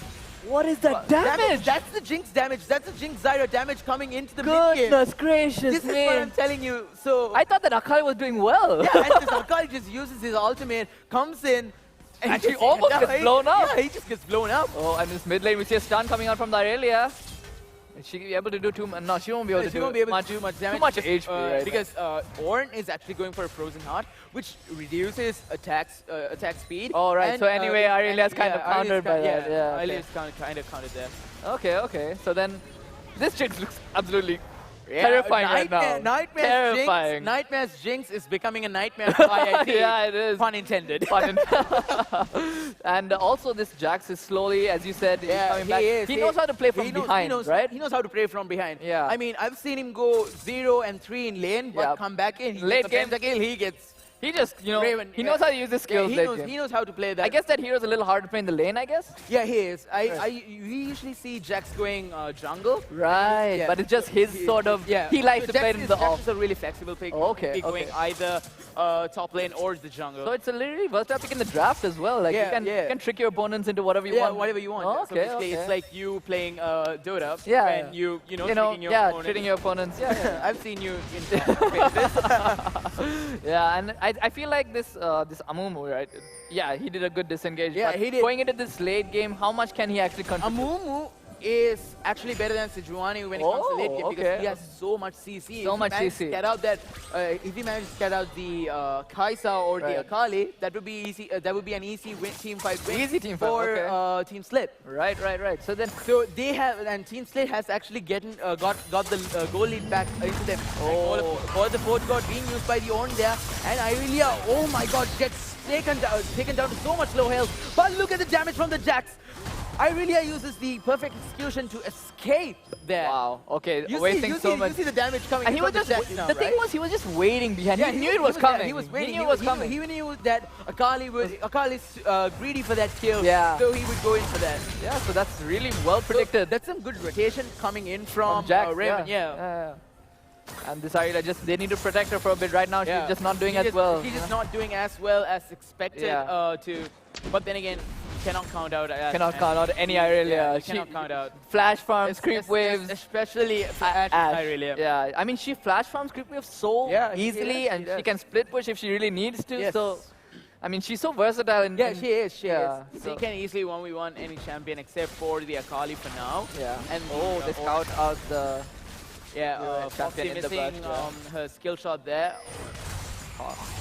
And I mean, these rotations from how early game helped them so much, but they weren't able to get too much out of it. Oh, we do see the flash. And Kaisa comes back in, but gets rooted down.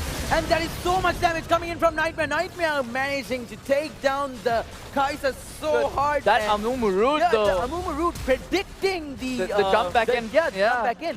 And, Nightmare, will he get to get another kill? Oh, another kill. But mid lane, Jax. Jax is, he could be in trouble. He heals. And he could be taken down here, but he just uses his ultimate, but he could be in trouble. Irelia comes in for the save, but and it's a Peekaboo kill. is on a rampage. Will they be able to get out though? He's used by the Ornn, and Team Slit is on really low health here. Ashcell taken down really low health, but the Jinx is doing some damage. Oh, Jinx is low. Jinx is really low, but she gets ignited Shut down by Candy Panda. And Zyra managed to shut down I think that was a bad decision. Yeah, that was a bad They were decision. all at low HP after the fight for them. Yeah, they were. They were on so much low HP. They should have just let the Jax die there and just, you know, taken reset, okay. But still the goal lead in favor, slightly in favor of that Ornn ult was actually pretty nice. Yeah, that Ornn ult was actually good. That was and they're going to get the mid tower for this they'll be able too. to get the mid tower. Yeah, so now you know they're collecting. They're like, okay. Yeah, okay, we're starting to get back into the groove. Yeah, the Jinx kind of playing, not you know, getting out of position there a little bit. Yeah, Jinx did get out of position, but you cannot count out the Jinx. Yeah, of and course, Zyra, of course. So, well, what do you think the next move should be on the side of the slip? We do see that the Mountain Drake has spawned. So the Mountain Drake gives damage towards objectives. That's towers and Baron, and for the Rift Herald, right? Right. So, yeah, when does the Rift Herald actually spawn and like despawn, right? Yeah, Rift Herald despawns after 20 minutes. Okay. So Rift Herald has already despawned. Right. Okay, because I know that thing pops up, goes away.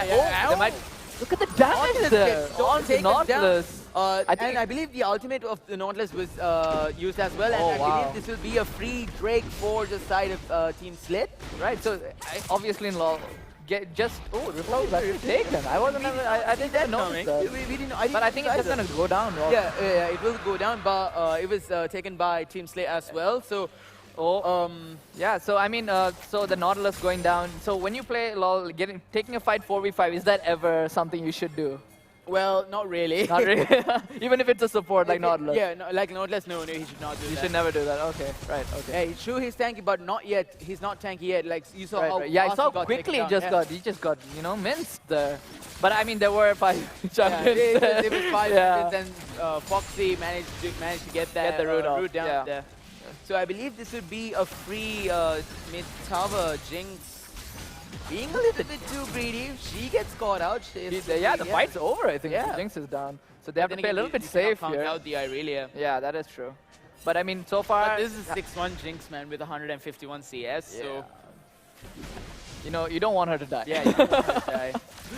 So it looks like they really want this mid tower. Yeah, they want that mid tower so that the Jax is actually split put in the box. Yeah, I can... so they are going in parallel, and they managed to get the mid lane tower as well. So the Ornn is not there for their engage, but trying to go in there, but got stunned up by the Irelia. I don't think they should take fights with Bjorn because he was so ahead in the early game that he needs to be in the fight. Yeah, he needs to be in the fight. Yeah. So Booyah managing to E back to safety. I don't know if he would re-engage E back in. Yeah. I think he just whenever that happened, like the last time it happened, it didn't really work out. So he doesn't want to do it again. Got rooted by Amumu and just got minced. So. Yeah, you just want to take it a little bit safe. You know, the Mountain Drink was taken as well, so they just want to wait till that buff goes away, I guess. The buffs don't go away. The buffs don't go away. Okay, I did not know that. So the dragon buffs, they actually stay. So there's a dragon with movement speed buff. So you just have that forever? Yeah, you have Oh my goodness, that's such a big...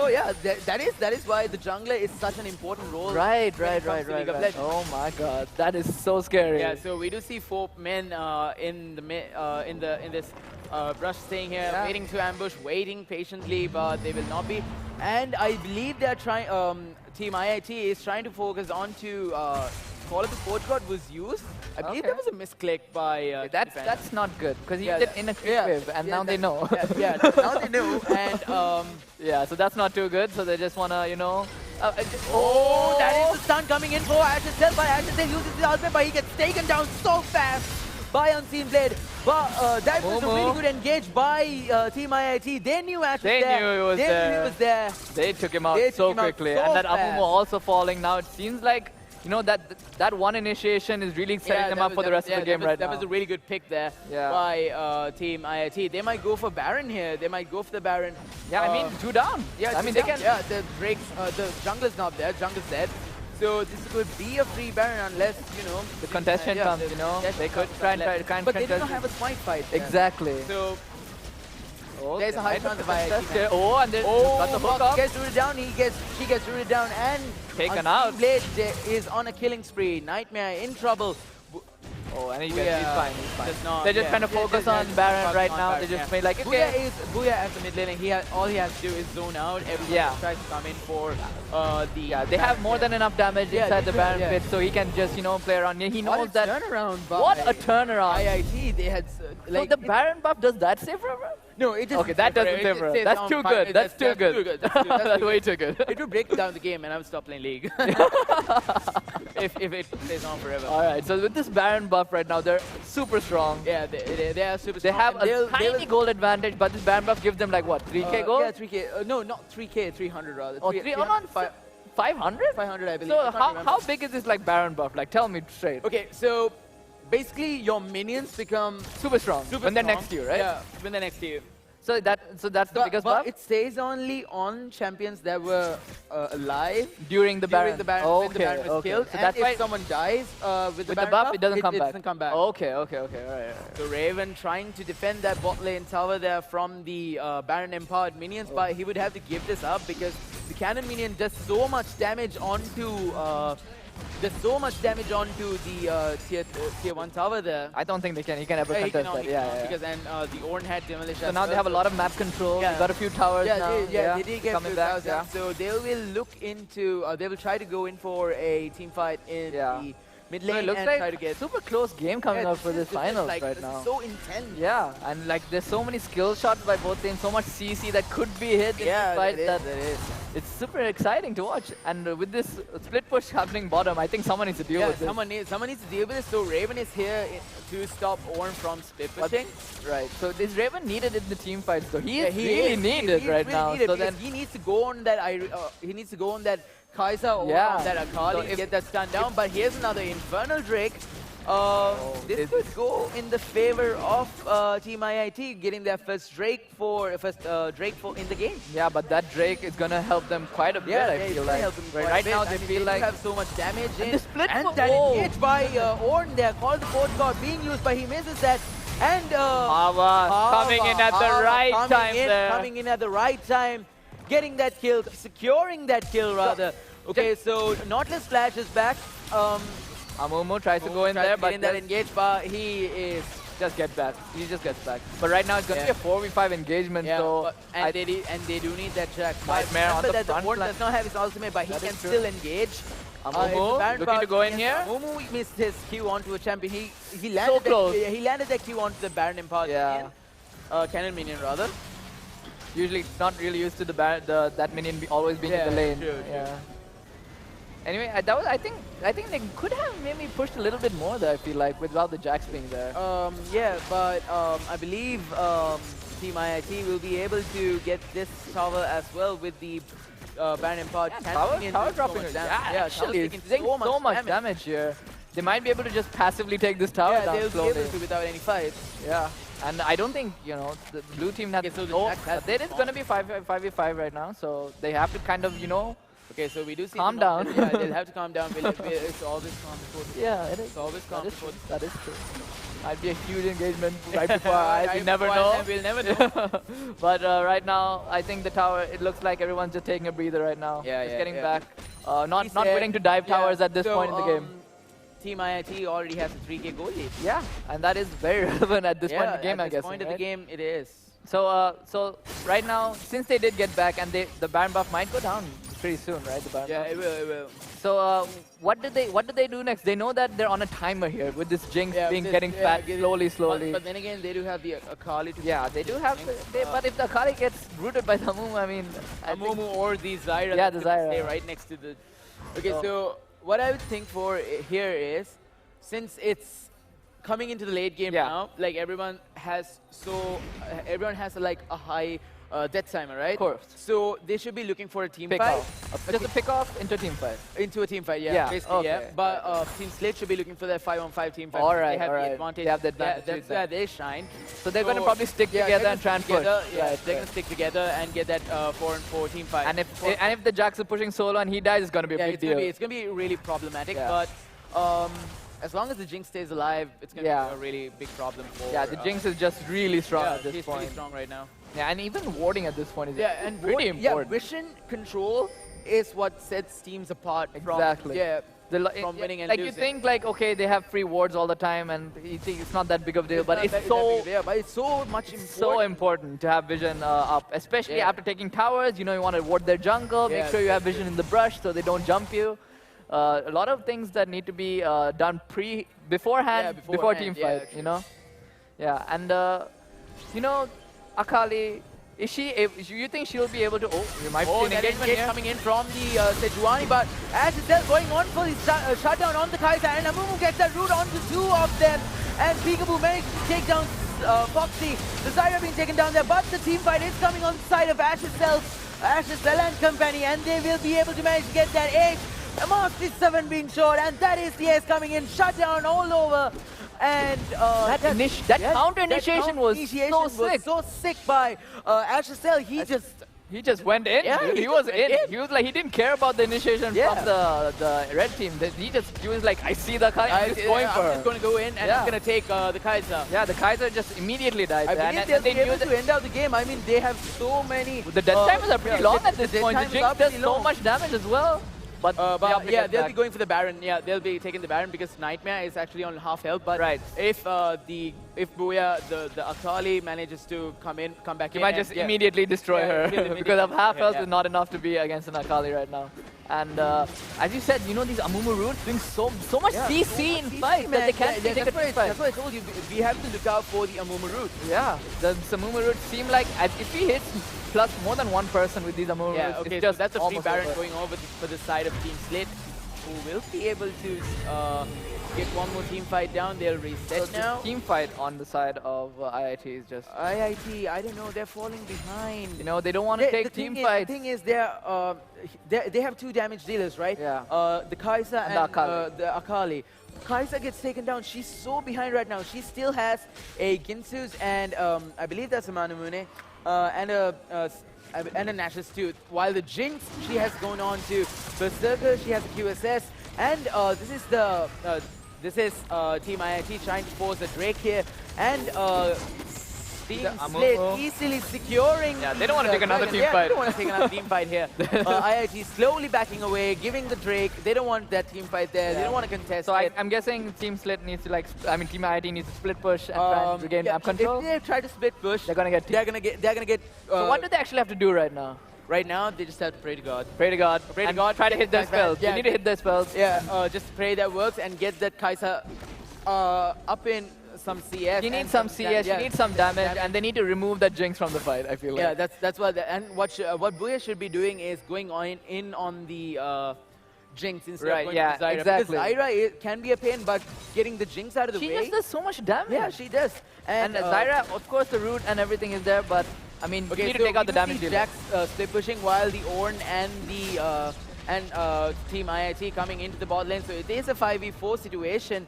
But Jax, if he manages I think to... Jax has TP, right? So he can be here in a few seconds. He'll be there in a few seconds. Yeah, and... Call of the Fort God being used by Candy Panda, but they cannot go back into the re-engage. Hava missing that ultimate as well. So now it's actually pretty bad for the side of IIT right now. Things aren't looking so good for them. Spells on CT right now.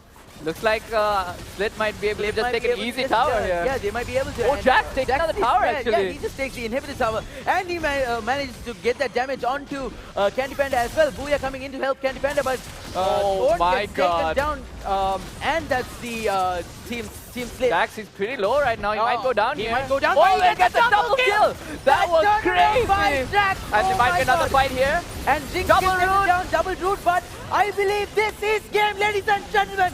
Team Slate doing what they can here. Really well played by Team Slate. Double kill for Foxy. MVP of the game, Foxy, I don't know. But Jinx did so much damage. Here are your champions they are your second consecutive champions for League of Legends. League of Give it Legends up final. for Team Slit defending their championship at Inter-University Esports Championship Super nice 2019. game. That was a really intense game. Team IIT did have the upper hand there when it came For to a the long early time, game. the rotations from Hava Yeah, was sick. rotations from Hava was so sick. But Team Slit doing so well here, and that man, Shio Raven, did so much. well there, and he got that double kill in the late, like right out to the end. That was so well played there. He managed to stay alive there. Yeah, and getting that double kill, that was Yeah, just an that was- straight out outplay. that was a really Straight good out outplay. Yeah. So just coming back into the game, I just want to talk about how do you think IIT could have come back into that game after such? well- I mean, they had a good start. Yeah, they did have a good So start. how did they increase their lead from that point? Well, basically, what IIT could have done there was given more attention to the bot lane, get the Jinx slowly off her bandwagon, like the snowball that she was on. So if Hawa was down in the bot lane more than... I think she should have been just pressuring the Jinx. Just in the Jinx. Right, more than... getting that Kai'Sa ahead, because Kai'Sa, when it comes to late game, she is... a little bit... Yeah, she does She a lot scales a damage bit, as well, little yeah. better than Jinx? Somewhat. Yeah, somewhat, They're it's even. pretty They're even. All right. So I believe this is the best of one, right? Yeah, this is the best of one, and So it is the Sarah's over yeah. there. Sarah should be over there, and it should be it from us. And Yeah, we should be that is from us here at Stein Studios. We'll be seeing you at the grand finals, yeah? Hopefully. Yeah, hopefully We'll we'll be be seeing seeing you you at at the the grand grand finals. We still don't know who's going to come for the grand finals. Yeah, right? we still have no idea. We'll probably know soon. Yeah, soon we'll enough. know soon. We'll know soon. So yeah, we'll be heading yeah. into a short break. Yeah, we'll be heading to a short break.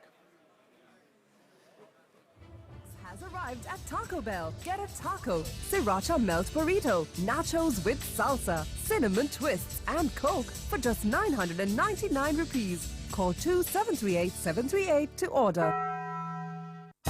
Visa makes Wednesdays taco-rific at Taco Bell. Buy one, get one free every Wednesday till 3rd July when you pay with your Visa debit or credit card. Call 2738-738 to order.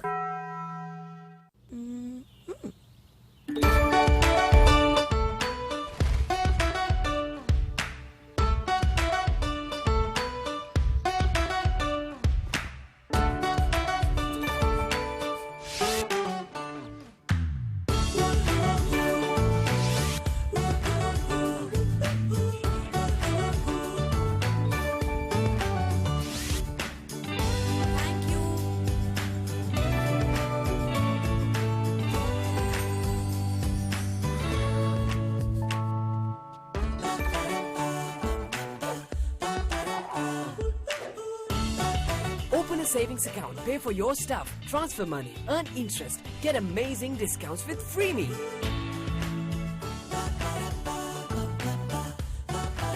FreeMe, the future of banking, powered by Nations Trust Bank. Get on board.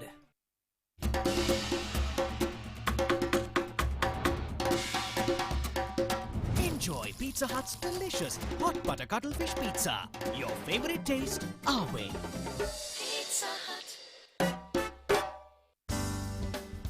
Free pizza when you pay with Visa at Pizza Hut. Buy any large pan pizza using your Visa card and get another large pan pizza absolutely free. Valid every Tuesday and Thursday till 4th July. Call 2729-729.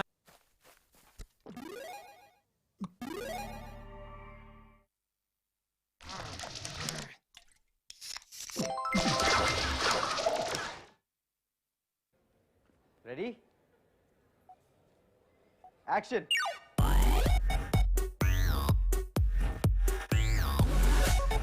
The coolest new action phones from Galaxy A. Ready?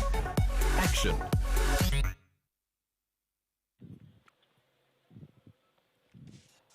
Hi guys, and welcome back to the Inter-University Esports Championship 2019. And of course, we just saw the conclusion of the League of Legends match between SLIIT and of course IIT. What an intense match it was. So I would like to invite both teams on stage. And of course the match was won by SLIIT. If I can have both teams on stage.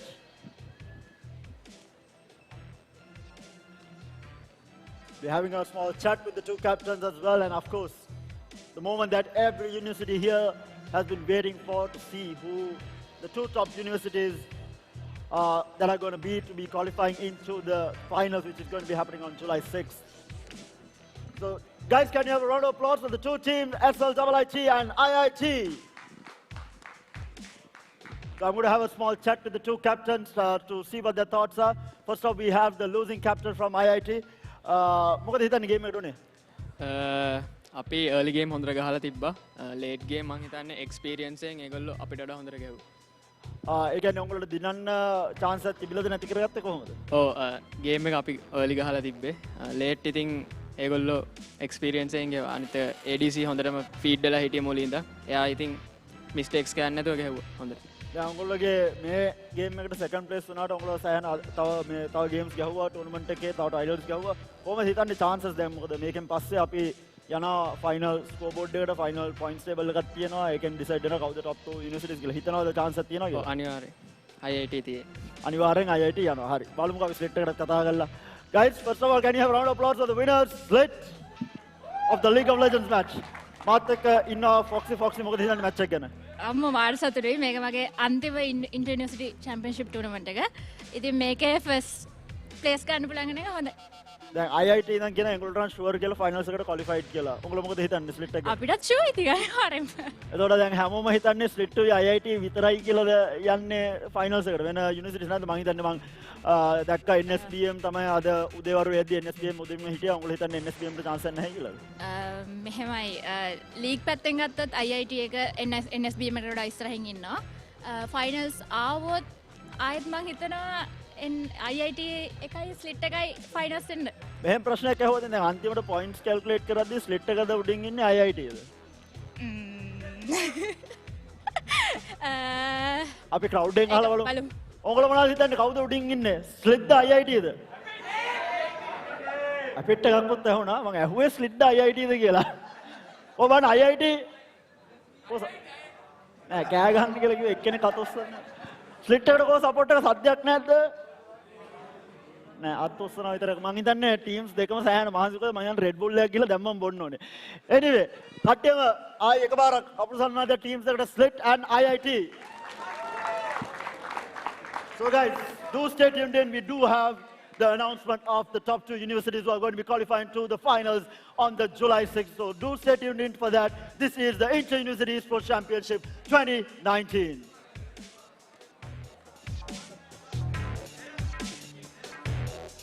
Hey guys, and welcome back.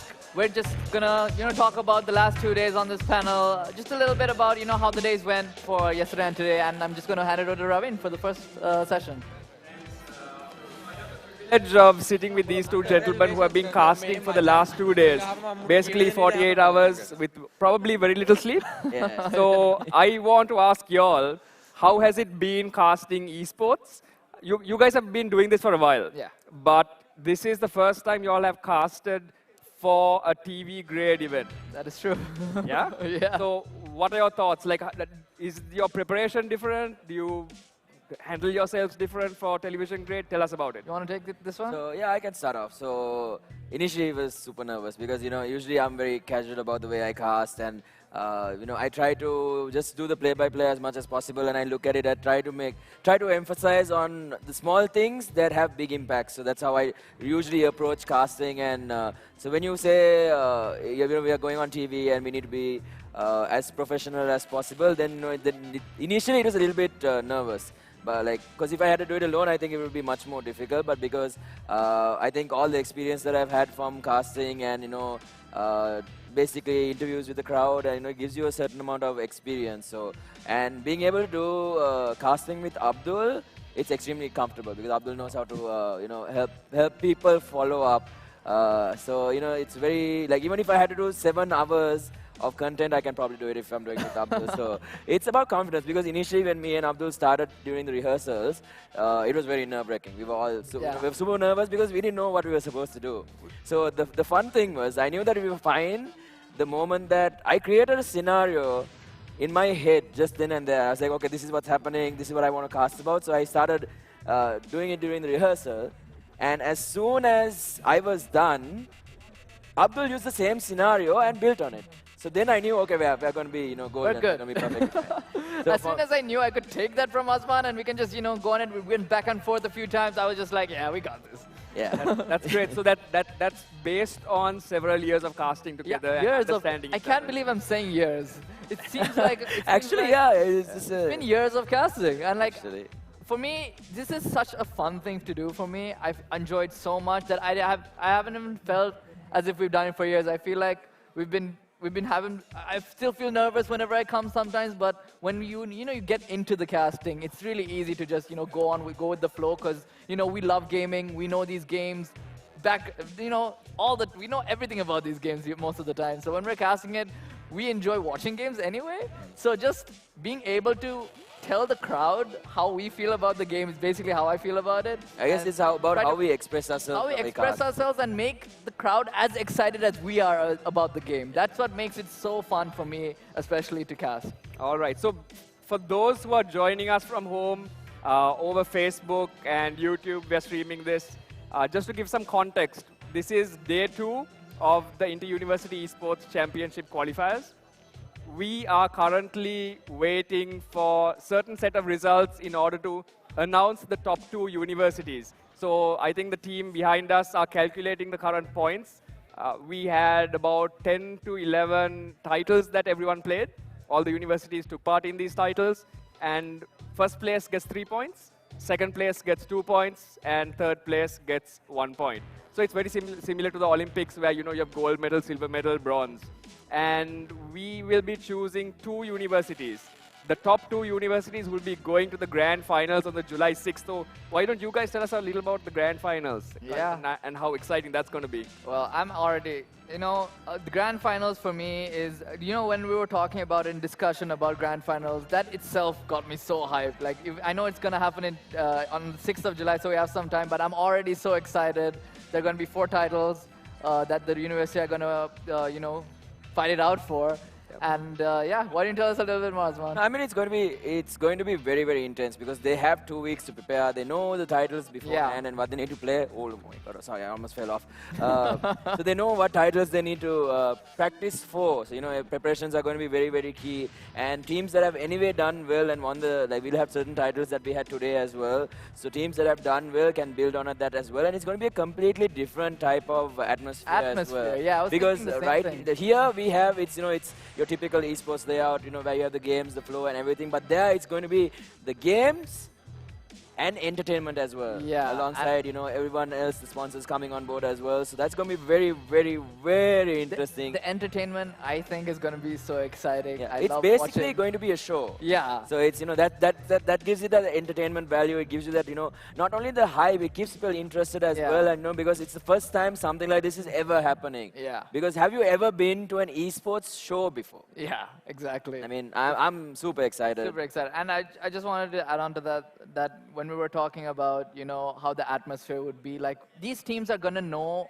who their opponents are as soon as they announce the results. So there's going to be analysis into the teams on the respective games. So that's something that I gravitate towards because analysis is just my thing. And it's so cool just to know that, okay, if it's Dota, I know I'm going to find out everything about Dota. I'm going to find out what they play, what they pick, and just fight around that. And obviously, the other side is going to do the same. Yep. So the drafting that comes out of that is already going to be so interesting that I can't wait to cast that. Yeah. So based on your analysis, do you have a favorite? Right now, I'm not too sure, to be completely honest, because drafts can go either way. It depends on who does the most homework. I'm talking about university level. Like, do you have a favorite university at the moment? You have to pick one also. Favorite university? Okay, I'm going to pick IT. Because I actually have quite a few friends from there as well, yeah. And from ESOF, I go to ESOF. I recently started doing my graphic designing course there, but obviously because I'm casting, can't take part. But obviously I'd rather spend time here than get on the stage myself because I really love doing what I do, expressing. I mean, how often do you get to cast pen fight?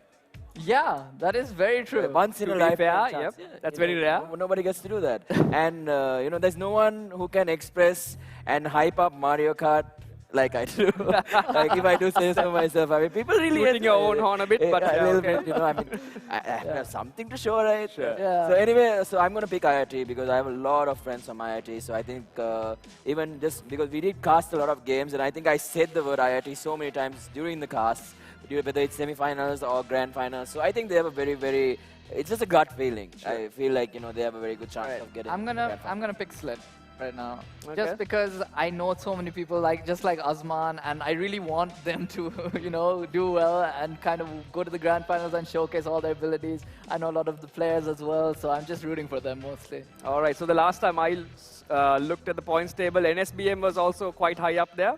I can't remember what the point standing was this morning. Do you guys remember? No, I can't remember exactly. I Alright, remember that, as far as I know, it was Slit, I think, leading with 7 points. And then we had IIT with 5 points, and I believe after that it was... I think NSBM was NSBM somewhere was in there. next one So there. I think it'll be a close fight between those three. Epit might come in there if they perform well in The some Dota of team these. actually won. Yeah, the Dota team won the yeah, grand so finals. that I mean, could be finals, right. Yeah, the finals. They're one university to keep an eye out for. Yeah. But all of this depends on a certain number of games that are just finishing up. Yeah. We have FIFA that finished. We have Tekken that's finished up. PUBG Mobile. So all of these single-player titles also, if you win it, you get 3 points. If you come second, you get 2 points. So they go a long way in taking your university, in the leaderboard for the overall championship.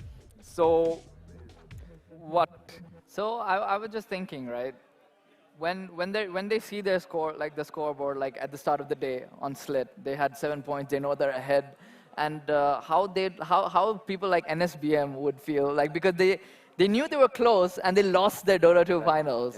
Yeah, and they would have been. But that was a and very, since very good. That was a very good close. finals, but like they would be disheartened in the fact that they were so close. Maybe I'm not too sure right now if they actually are on the top or not, but. Not getting first place when it was such a close game would be so disheartening to not be in the grand finals after that. For sure, I think. But I think it comes with being a gamer in general, all of us are competitive by nature. We don't want to lose, and I wouldn't want to lose to you. I wouldn't want to lose to Ravin. But I might lose to Ravin for the sake. But either way, we all are very competitive. So whether we make it or not, we're still going to be disappointed if we don't win. Yeah. For sure. Like disappointment comes with it. Yeah, it just comes with competition. being a gamer, and it's nice to have a place to express that. Yeah. So just having an atmosphere, and just having people who support you and come to support. And people like GamerLK who actually provide this for us, an outlet for us to express all this built up, frustration of I want to beat people. I don't want to get something for it. I think it's at a point where esports just transcends video games. It's a sport. Yeah. You get the same feelings you get from a sport. 100%. Exactly. I think most of us have taken part in sporting events in school and even at university level. Yeah. And you can see the same sort of emotions, same sort of feelings you get from, let's say, taking part in a cricket or a tennis match in esports as well. And even the pre-match preparations, the analysis you do, learning, practice, everything is exactly like sport. You put in the time, hours and hours, team building, exactly. And then recently, so even the recent tournament I took part in, it went to the point where even we start with motivational speaking as well, because usually I used to play rugby, and before the games, we get the team together, we pep talk each other, get us pumped up for the game. So even for Dota, I've started doing that, because it gives people a sense of, okay, let's do this, it gets them pumped up, it makes them motivated to play really well, not make less mistakes. So it's coming to that point. It's already at that point. It's already at that point. Yeah. So I absolutely agree with your point. I think it's amazing to see how far it has come, because if 3 years ago if I went and told my mother that I'm going to cast the game, and she'd be like, what is that? What is esports? Yeah, so now my mother actually, yesterday she's like, oh, these games were great, these games were great. So she's talking to me about esports, and she's like, you casted well, but you used these words too many times. Yeah, exactly. They critique us like parents do. She enjoys watching it as well. So it's come to that point, because those days like, "Moka the computer wala karan padang karan" or something like that. So now it's like it's actually recognized. So yeah, like absolutely, I went home yesterday, and I wasn't able to share the video with my parents before going. I knew that they might not be able to get it because I usually share it for them and then they watch. But I went home and they were like, yeah, we watched it. We searched for it and we got it. they were so into it. They were like, yeah, I'm going to search. We searched Gamer.LK. I found it, and we were watching it for a long time. I was so surprised that they were so into it. So going back to the sports point, most of the organizers have a certain sporting background as well. I myself have been playing sports both in school and at the university level. We played, cricket, tennis, football, and it's that experience that we are sort of bringing into electronic sports in Sri Lanka. So including the governance of esports in terms of the Sri Lanka Esports Association, including the clan structures, including how the points are allocated, are all based on traditional sporting values as well. So in terms of the international scene, I think Sri Lanka and this particular event, the Inter-University Esports Championship, is in a unique place because you won't see 50 universities, even in, for example, an Indian university. Yeah, sure, for sure. I think this is insane. Yeah, insane. No, it's actually completely honest. When I saw 50 and I was like, am I looking at this right? Like 50 universities at Inter-University, I was just blown away. The funny thing is, right, even if you take something as common as a sports meet, every single school has a sports meet. Yeah. But I don't think even they have over 50 different schools taking part at the same time. Exactly. Like, I mean, for like normal athletics and stuff. Sure. Not the school itself. I'm talking about like, athletic competitions and stuff. Usually that's what sees the most number of participants from different schools, because you usually get someone who can, run, right? And you just send him and something like that. But even then you don't see 50. So when you say 50, it's not a small number. It's actually absolutely not. Massive, massive number. The amount of time that people who actually train for these tournaments, they take a lot of time to train. It's so similar to sports. They take a lot of time to train too. It's not like we can just get good by playing it over a day. Some people take years to get good at it. Just like sports, where you have to keep practicing, keep getting good at it, learn from your mistakes, and at some point you'll be the best. No, and it's also like, I mean, in general, in Sri Lanka, now we have a lot of esports tournaments that go on. For each title, you have Call of Duty and then Dota, League, everything. Every single title has its own esports, championship or league or something. Like soccer, cricket, yes, exactly. Swimming. So each one, like, there's one where it all comes together and there's one where it's individual. Yeah. But it's great because, like you said, we are the clan system in place as well. So this is always an opportunity to look, for new talent, someone who has been in the shadows for a long time, or someone who just realized, okay, esports is actually a thing, I want to get into it. Because we saw so much new talent. Young blood. Coming in from just this tournament. So that itself showcases just how far esports has come. Because, all of us, when we started, we were at a certain level. But now, your new players who are already playing at professional level, at a very young age. Yeah. So it's interesting, you mentioned sports meets, and I was thinking, one day there's going to be an esports meet at the school. Oh, yes. This is going to happen. Because this National Olympic Committee as well as the Sports Ministry, we worked with both those organizations in order to send an athlete to the Asian Games last year. You all are aware of this. Amrut Alfred. Amrut Alfred for represented, StarCraft, right? Yes, for StarCraft. He represented the country officially with the support of the National Olympic Committee, with the support of the Sports Ministry.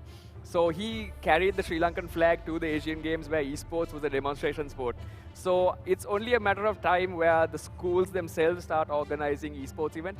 I was invited to one such event by St. Thomas's College, Mount Lavinia, where they themselves organized an esports event for the IT day. So it's it's changing. The perception of esports is changing. I saw an article written recently by the Minister of Digital Infrastructure of Sri Lanka. Oh yeah, we actually read that. So okay. The title of it was Cricket and Dota 2 have. Oh yeah, I read that too. I think most of us have read that. I think got drawn to it when I we think saw everyone who wants to see esports pro, or just seen that. see anything regarding esports at all, I think anyone has seen that for sure, and it just goes to show how esports is slowly but surely becoming a household name. Yeah, absolutely. So going back to esports at schools, that's going to be super exciting. Yeah. That's something I think the Sri Lanka Esports Association, along with the NOC and the Sports Ministry, will definitely look into doing. So we are already in universities. We got a lot of support from universities, even to hold promotional and qualifying events at their universities. All right. The next step for this is actually the Mercantile Esports Championship happening in August. So already we have companies coming to us and saying they want to organize promotional and qualifying activities within their companies. And last year we had 100+ companies. Yes, exactly. Oh, wow. Yeah, last year. 100 companies 100 who took part. And so this year we're expecting a huge turnout as well. So, and then of course we have the inter-school in September, Yeah, which of is going course. to be Yeah. super exciting. That's exciting anyway. Yeah. That's But always exciting. You know, something I'm excited for. So you mentioned that, esports will be coming to schools and, how it's going to be growing. I can't wait for esports big matches. Esports big matches. That is going to be crazy. That is what we're doing now, Asma. Yeah, I know. That is what we're doing. University. Like, imagine me being able to go as a royalist. And me as a Thor. you as a Thor. Right? Esports Championship. I mean, come on, that is going to be amazing. Don't give things away before we announce it. Come on. So that's towards September. Keep an eye out on the Facebook page. Keep an eye out for the inter-school. Yeah. And I just wanted to say that casting events like that is going to be a lot of fun. Oh yes, it is. It is. It is. You know, we already have the hype from just the rivalry, and the game is just going to be incredible. You know what would be funny if we had a caster from St. Thomas and a caster from Royal. That would be they'd be sick bickering too. while the whole thing is Biased going on. So biased. So many scenarios already built up, but it's just amazing that we can get to a point where we can even talk about it. Yeah. Like, so now we all have dreams, and we will have our own dreams for. And we have to, work hard to achieve those dreams. Exactly. And it's not only up to us; it's up to every esport athlete. To put in all the effort they can to grow and keep growing this community. Absolutely. What do you guys think was the most heavily contested title at this year's event? Wow. So it is Call of Duty for sure. In terms of numbers. Yeah? Call of Duty. Yeah, in terms of number, it is definitely Call of Duty for sure. Definitely Call of Duty. But I think the games I enjoyed the most were, not that my decision is biased, it's definitely biased. It is definitely It's definitely biased. I think I enjoyed from the first game that we kicked off with yesterday to It was the end amazing. of like the grand finals today. Every single game was just a roller coaster ride, and I enjoyed every single game. Yeah, the casts, I mean, just the fact that the games were all very, very skill-based. Like, usually, you put a group of people together, they don't really work well. They don't have the team synergy, they don't have this, they don't have that, all the intricate things you need in a team. But for some reason, in this tournament, everyone was good, in Dota specifically. And it didn't help that all the Call of Duty games were so one-sided. Yeah, the Call of Duty games were, but obviously, there are these players here in interview that have practiced for so long. They've got so good at the game that, they're just good. Yeah, I think that's the mismatch that happens because it's a very old game. Yeah. There are very good teams that have been playing for a long time, since a very young age. So their skill level goes really high. But I think the best part about that is that they're not giving up, these new players. They're like, yeah, I know you guys have been playing for 6 years, but I want to try, and I want to get good, and I want to beat you guys. Absolutely. So I think that's very nice to watch. Even if I go 13-0, they're going to come back, and they're going to try again, and they're going to try and do better. They're going to practice and come back and try and beat the best teams, I was excited to see Rainbow Six being played. Oh yeah. Oh yes, for the first time, and there was actually quite so much huge hype crowd. there. And like so one thing about Rainbow Six Siege really depressed me. I can't cast it. Why? Because I don't know the game. Oh dear. Yeah. I mean, I can talk about aiming and shooting people, but still, I mean, the Rainbow Six as a game is just, there's so many small things that go into the game that it's not even remotely similar to other shooting games. No, it's not even close. Not even close. Like, you can even break a door and send a drone through to get information. Yeah. That's crazy. It's pretty cool. And it's like, I think we should cast that, like, soon. Yeah, soon. we should probably Side note. So tell us a little about you getting into League of Legends. What got you into League of Legends, Asman? For a long time, there's always been a prejudice between Dota and League. And so you wanted to bridge the gap? No, I wanted to experience it for myself. So I'm someone who really likes kind of diving into each game, because even if I pick up a new game, I'm not someone who will just blindly play it and try to experience it that way. But you definitely just went charging in. Yeah, I went charging in. Yes, you're having fun with this, aren't you? Yeah, I mean, you did. You went charging in, and you actually learned a lot really fast, which is commendable, So the thing is, I look at it as a cheat, right? Because there are people who have years and years and years of experience, who have played League for 7, 8, 9 years, and all that information is accessible in a 10-minute video on YouTube. Yeah. Right? So all I had to do was find a hero that I liked, go search it on YouTube and learn. That's all I had to do. So it's literally, that's how I got into it. But in terms of personal experience, I actually enjoyed the game. It's not, exactly like Dota, but it's completely different in its own unique way. So it teaches you different types of play styles and what to look out for. It's a different mindset in general. So I actually enjoy the game quite a bit, and the community, the people who have come and spoken to me after I streamed a little bit as well. So they're also really nice, really friendly. You know, I think all the communities are generally Yeah, very generally, friendly. yeah. If you just all the you just need to go and communities are talk to them about their game, and they'll just open up. They'll just be like, "Hey, you want to talk about LOL? Oh my goodness, come here! I'll tell you all about I'll it." tell You you, know? like, no, they're very nice. They're all very Yeah. patient people, and they were willing to take the time to even help me and guide me through playing the games, even though they were like level 300, and I had Yeah, to, they're I had to very get experienced. I had a very difficult time playing against people who were level 100 Very while I good. was like level 12. But that's just something that happens over and over again. So far it's been good, and now currently I haven't been able to play it as much as I'd like to, because I've been focusing on Dota. We've been having Kings of Land happening as well, and so on screen you can see the beautiful trophy that everyone wants to fight for. So this is what they'll be fighting for in the grand finals. We're still waiting for the verdict to actually announce who will be fighting over for this trophy. But anyway, I think we are ready to hand over the proceedings to Sashika. Yeah, so it's going to be Yes. up to Sashika now to announce the final result. Are you excited, Ramin? I'm super excited. I want to hear about the two top universities. These are Yeah. the guys that are going to the July 6th finals, and that's going to be pretty epic. All right, so thank you guys. We'll be handing over to Sashika.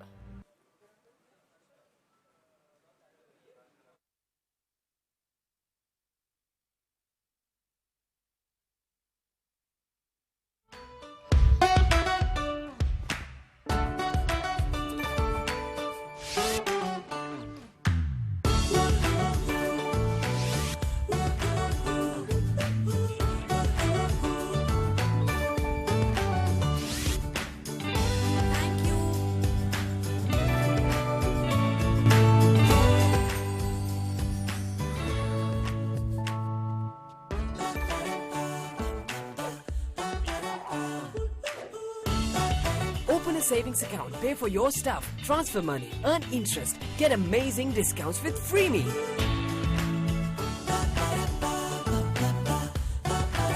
Freeme, the future of banking, powered by Nations Trust Bank. Get on board. Hi guys, and welcome back to the Inter-University Esports Championship 2019. And we have come to the end of day number 2 of qualifiers, and of course what an intense 2 days it was. 50 university battled it out, and only 2 will be moving on to the grand finals, which is happening on the 6th of July, which is in 2 weeks time. It was pretty intense, like I said, 50 universities. We did see the points table in the morning. We had NSBM on top, we had IIT, Slit, Apit trailing behind. Before we get into the points table, or basically the 2 teams who will be moving on to the grand finals, I want to give a shout out to our sponsors. We have our host, Gamer.LK, making sure that esports in the country moves forward year by year, day by day, and of course hosting multiple tournaments like this for all of our gamers to come participate, and of course win those amazing prizes as well. And of course the entire event is powered by SLT Fiber, the #1 broadband service provider in the country. And we do have Dell as our laptop partner. We have Red Bull as our energy drink partner, who has been keeping us energized throughout the entire 2 days. And we have Taco Bell, Pizza Hut, we have Samsung as our mobile partner. We have Freeme as our digital banking partner, who ensured that we got discounts across the board, whether it came for food or registration or even Red Bull. And of course, they are the best transaction medium that you can use to make your day-to-day lives easier. And of course, not forgetting Maharaja for giving us this amazing venue, Stein Studios, which is one of the best studios in this region, hosting multiple international events as well as hosting what are some of the most successful local events as well. So Stein Studios have seen a lot of stuff. I mean, we watch TV, we watch Citizen TV, we have seen how good Stein Studios is. And so hats off to them for coming on board with Gamer.LK to make sure that esports will be telecasted in the mainstream media for the first time. All this time it was always about online streaming, but this time here, right here at the Inter-University Esports Championship, they will be telecasting this entire event on TV. So that's a massive thing, a massive leap for esports in the country. So I do have the winners with me. It's a very tight fight. I'll tell you the top 3 teams. We have, according to the points table that I was told, we did have Apit. We did have IIT. We did have SLIT as well. It was a very close fight, but the winners who will be moving on to the qualifiers right now on stage is IIT and SLIT.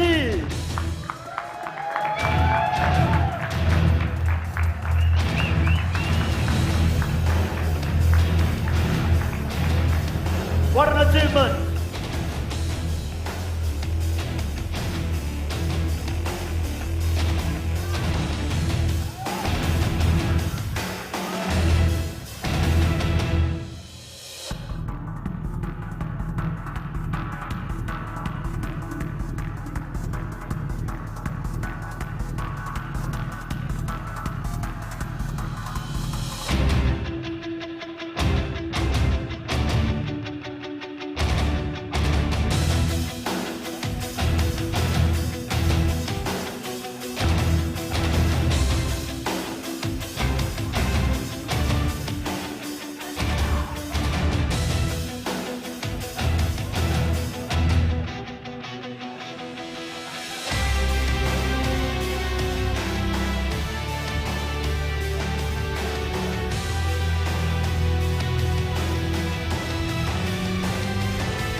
Guys, can you have another round of applause for SLIT and IIT, your 2 qualifying teams for the July 6th final. I'm going to have a chat with the 2 captains from either university. So I have Candy from IIT. I mean, you've got to be feeling good. You're so confident in getting into the finals. How do you feel right now? I'm really proud of my university. Like, everyone did their very best. We've been dominating, like, I don't know, single player games and everything. So yeah, that's off to them. What was the support that you received from the university? I know that Gamer.LK was at IIT. They had a small session there as well. What type of support did you all get from the university? Yeah, we managed to like spot a lot of players that play competitive games. So that gave us the foundation of creating all the teams. Like, everyone started getting interested in taking part. So yeah. What do you think will happen in the finals? You all are going up against SLIT, who has been performing really well. It was a very tight fight between the 2 of you all, and in the end, you all both qualified to the finals. Who do you think will come out on top? Obviously IIT, and to be honest, like, they have like 5 times more students than us, so quality over quantity. Quality over quantity. Whoa, whoa, whoa! The talk is real. Let's see whether they can walk it on July 6th, basically. So I do have the captain from SLIT, Foxy, with me. Foxy, කොහොමද feeling එක finals එකට qualify වුණා?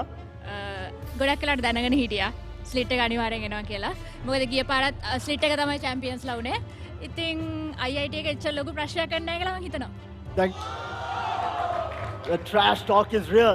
So, ගිය අවුරුද්දේ තොංගලෝ තමයි දැන් ආවේ. ඒ කියන්නේ කෙලින්ම දෙපාරක් එක දිගට දිනන්න තමයි බලාපොරොත්තු. ඔව්, අනිවාර්යෙන්ම. කොහොමද කැම්පස් එක පැත්තෙන් තිබිච්ච සපෝට් එක? මම දන්නවා ඔයගොල්ලෝ කැම්පස් එකෙන් සෑහෙන ටූර්නමන්ට්ස් උත් කරනවා කියලා. අවුරුද්දට මම හිතන්නේ එකපාරක් හරි අනිවාර්යෙන් ඔයගොල්ලෝගේ ටූර්නමන්ට් එකක් තියෙනවා. කොහොමද කැම්පස් එක පැත්තෙන් සපෝට් එක? කැම්පස් එක පැත්තෙනුත් ලොකු සපෝට් එකක් හම්බුණා. Gamer.LK එකත් කැම්පස් එකත් එක්ක කැම්පස් එක ඇතුලේ ටූර්නමන්ට් එකක් ඕගනයිස් කරා. ඉතින් ඒකෙනුත් එක්කම ගොඩක් ලොකු සපෝට් එකක් හම්බුණා අපිට. උங்களට යන්න දෙන්න ඉස්සලා සෙලිබ්‍රේට් කරන්න යන්න දෙන්න ඉස්සලා මොකද්ද කියන්න තියෙන ටූර්නමන්ට් එක ගැන? මේක මගේ 3 වෙනි ඉන්ටර් යුනිවර්සිටි චැම්පියන්ෂිප් ටූර්නමන්ට් එක.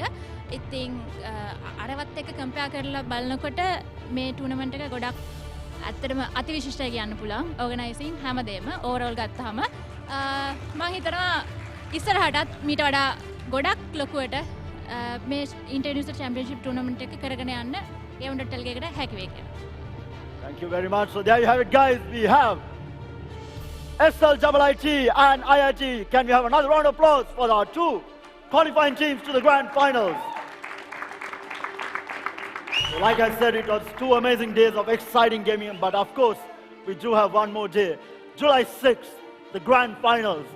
The trophy right in front of you. They will be fighting for this trophy, for pride and the glory. Slit looking to repeat their achievement last year. IIT looking to take home the title for the first time. Lot at stake. We will see who will be the grand champions on July 6th. So, those of you who are watching at home, I encourage you to come down to Stein Studios on July 6th to witness the finals live. And of course, for all the players who participated, thank you very much. For all the organizers, the sponsors, a special shout out to SLT5 for powering the event, and of course Dell Gaming Laptops, who did unveil the gaming series of laptops for all the gamers out here. We did have Samsung, our mobile partner. We had Red Bull keeping us energized throughout the entire 2 days. We had Taco Bell and Pizza Hut filling our stomachs. We would have basically gone hungry without them here at the event. And of course, we did have Premier Digital Banking partners who did give us a lot of discounts across the board.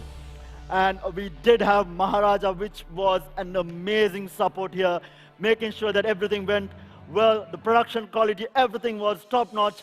Wouldn't have been possible without Stein Studios and the team from Maharaja. So hats off to them for joining Esports and joining Gamer.LK to bring you the best possible experience when it comes to esports in the country. So again, those of you watching at home, thank you very much for joining us for the 2 days. And of course, thank you to everyone who is here, who joined us for the event. Thank you for all the universities who participated. You guys have been amazing. The energy was just intense. I urge you all to bring in that same energy for July 6th, the grand finals. This is it from us here at Gamer.LK. This is it from Stein Studios, and this is it for the time being for the Inter-University Esports Championship 2019.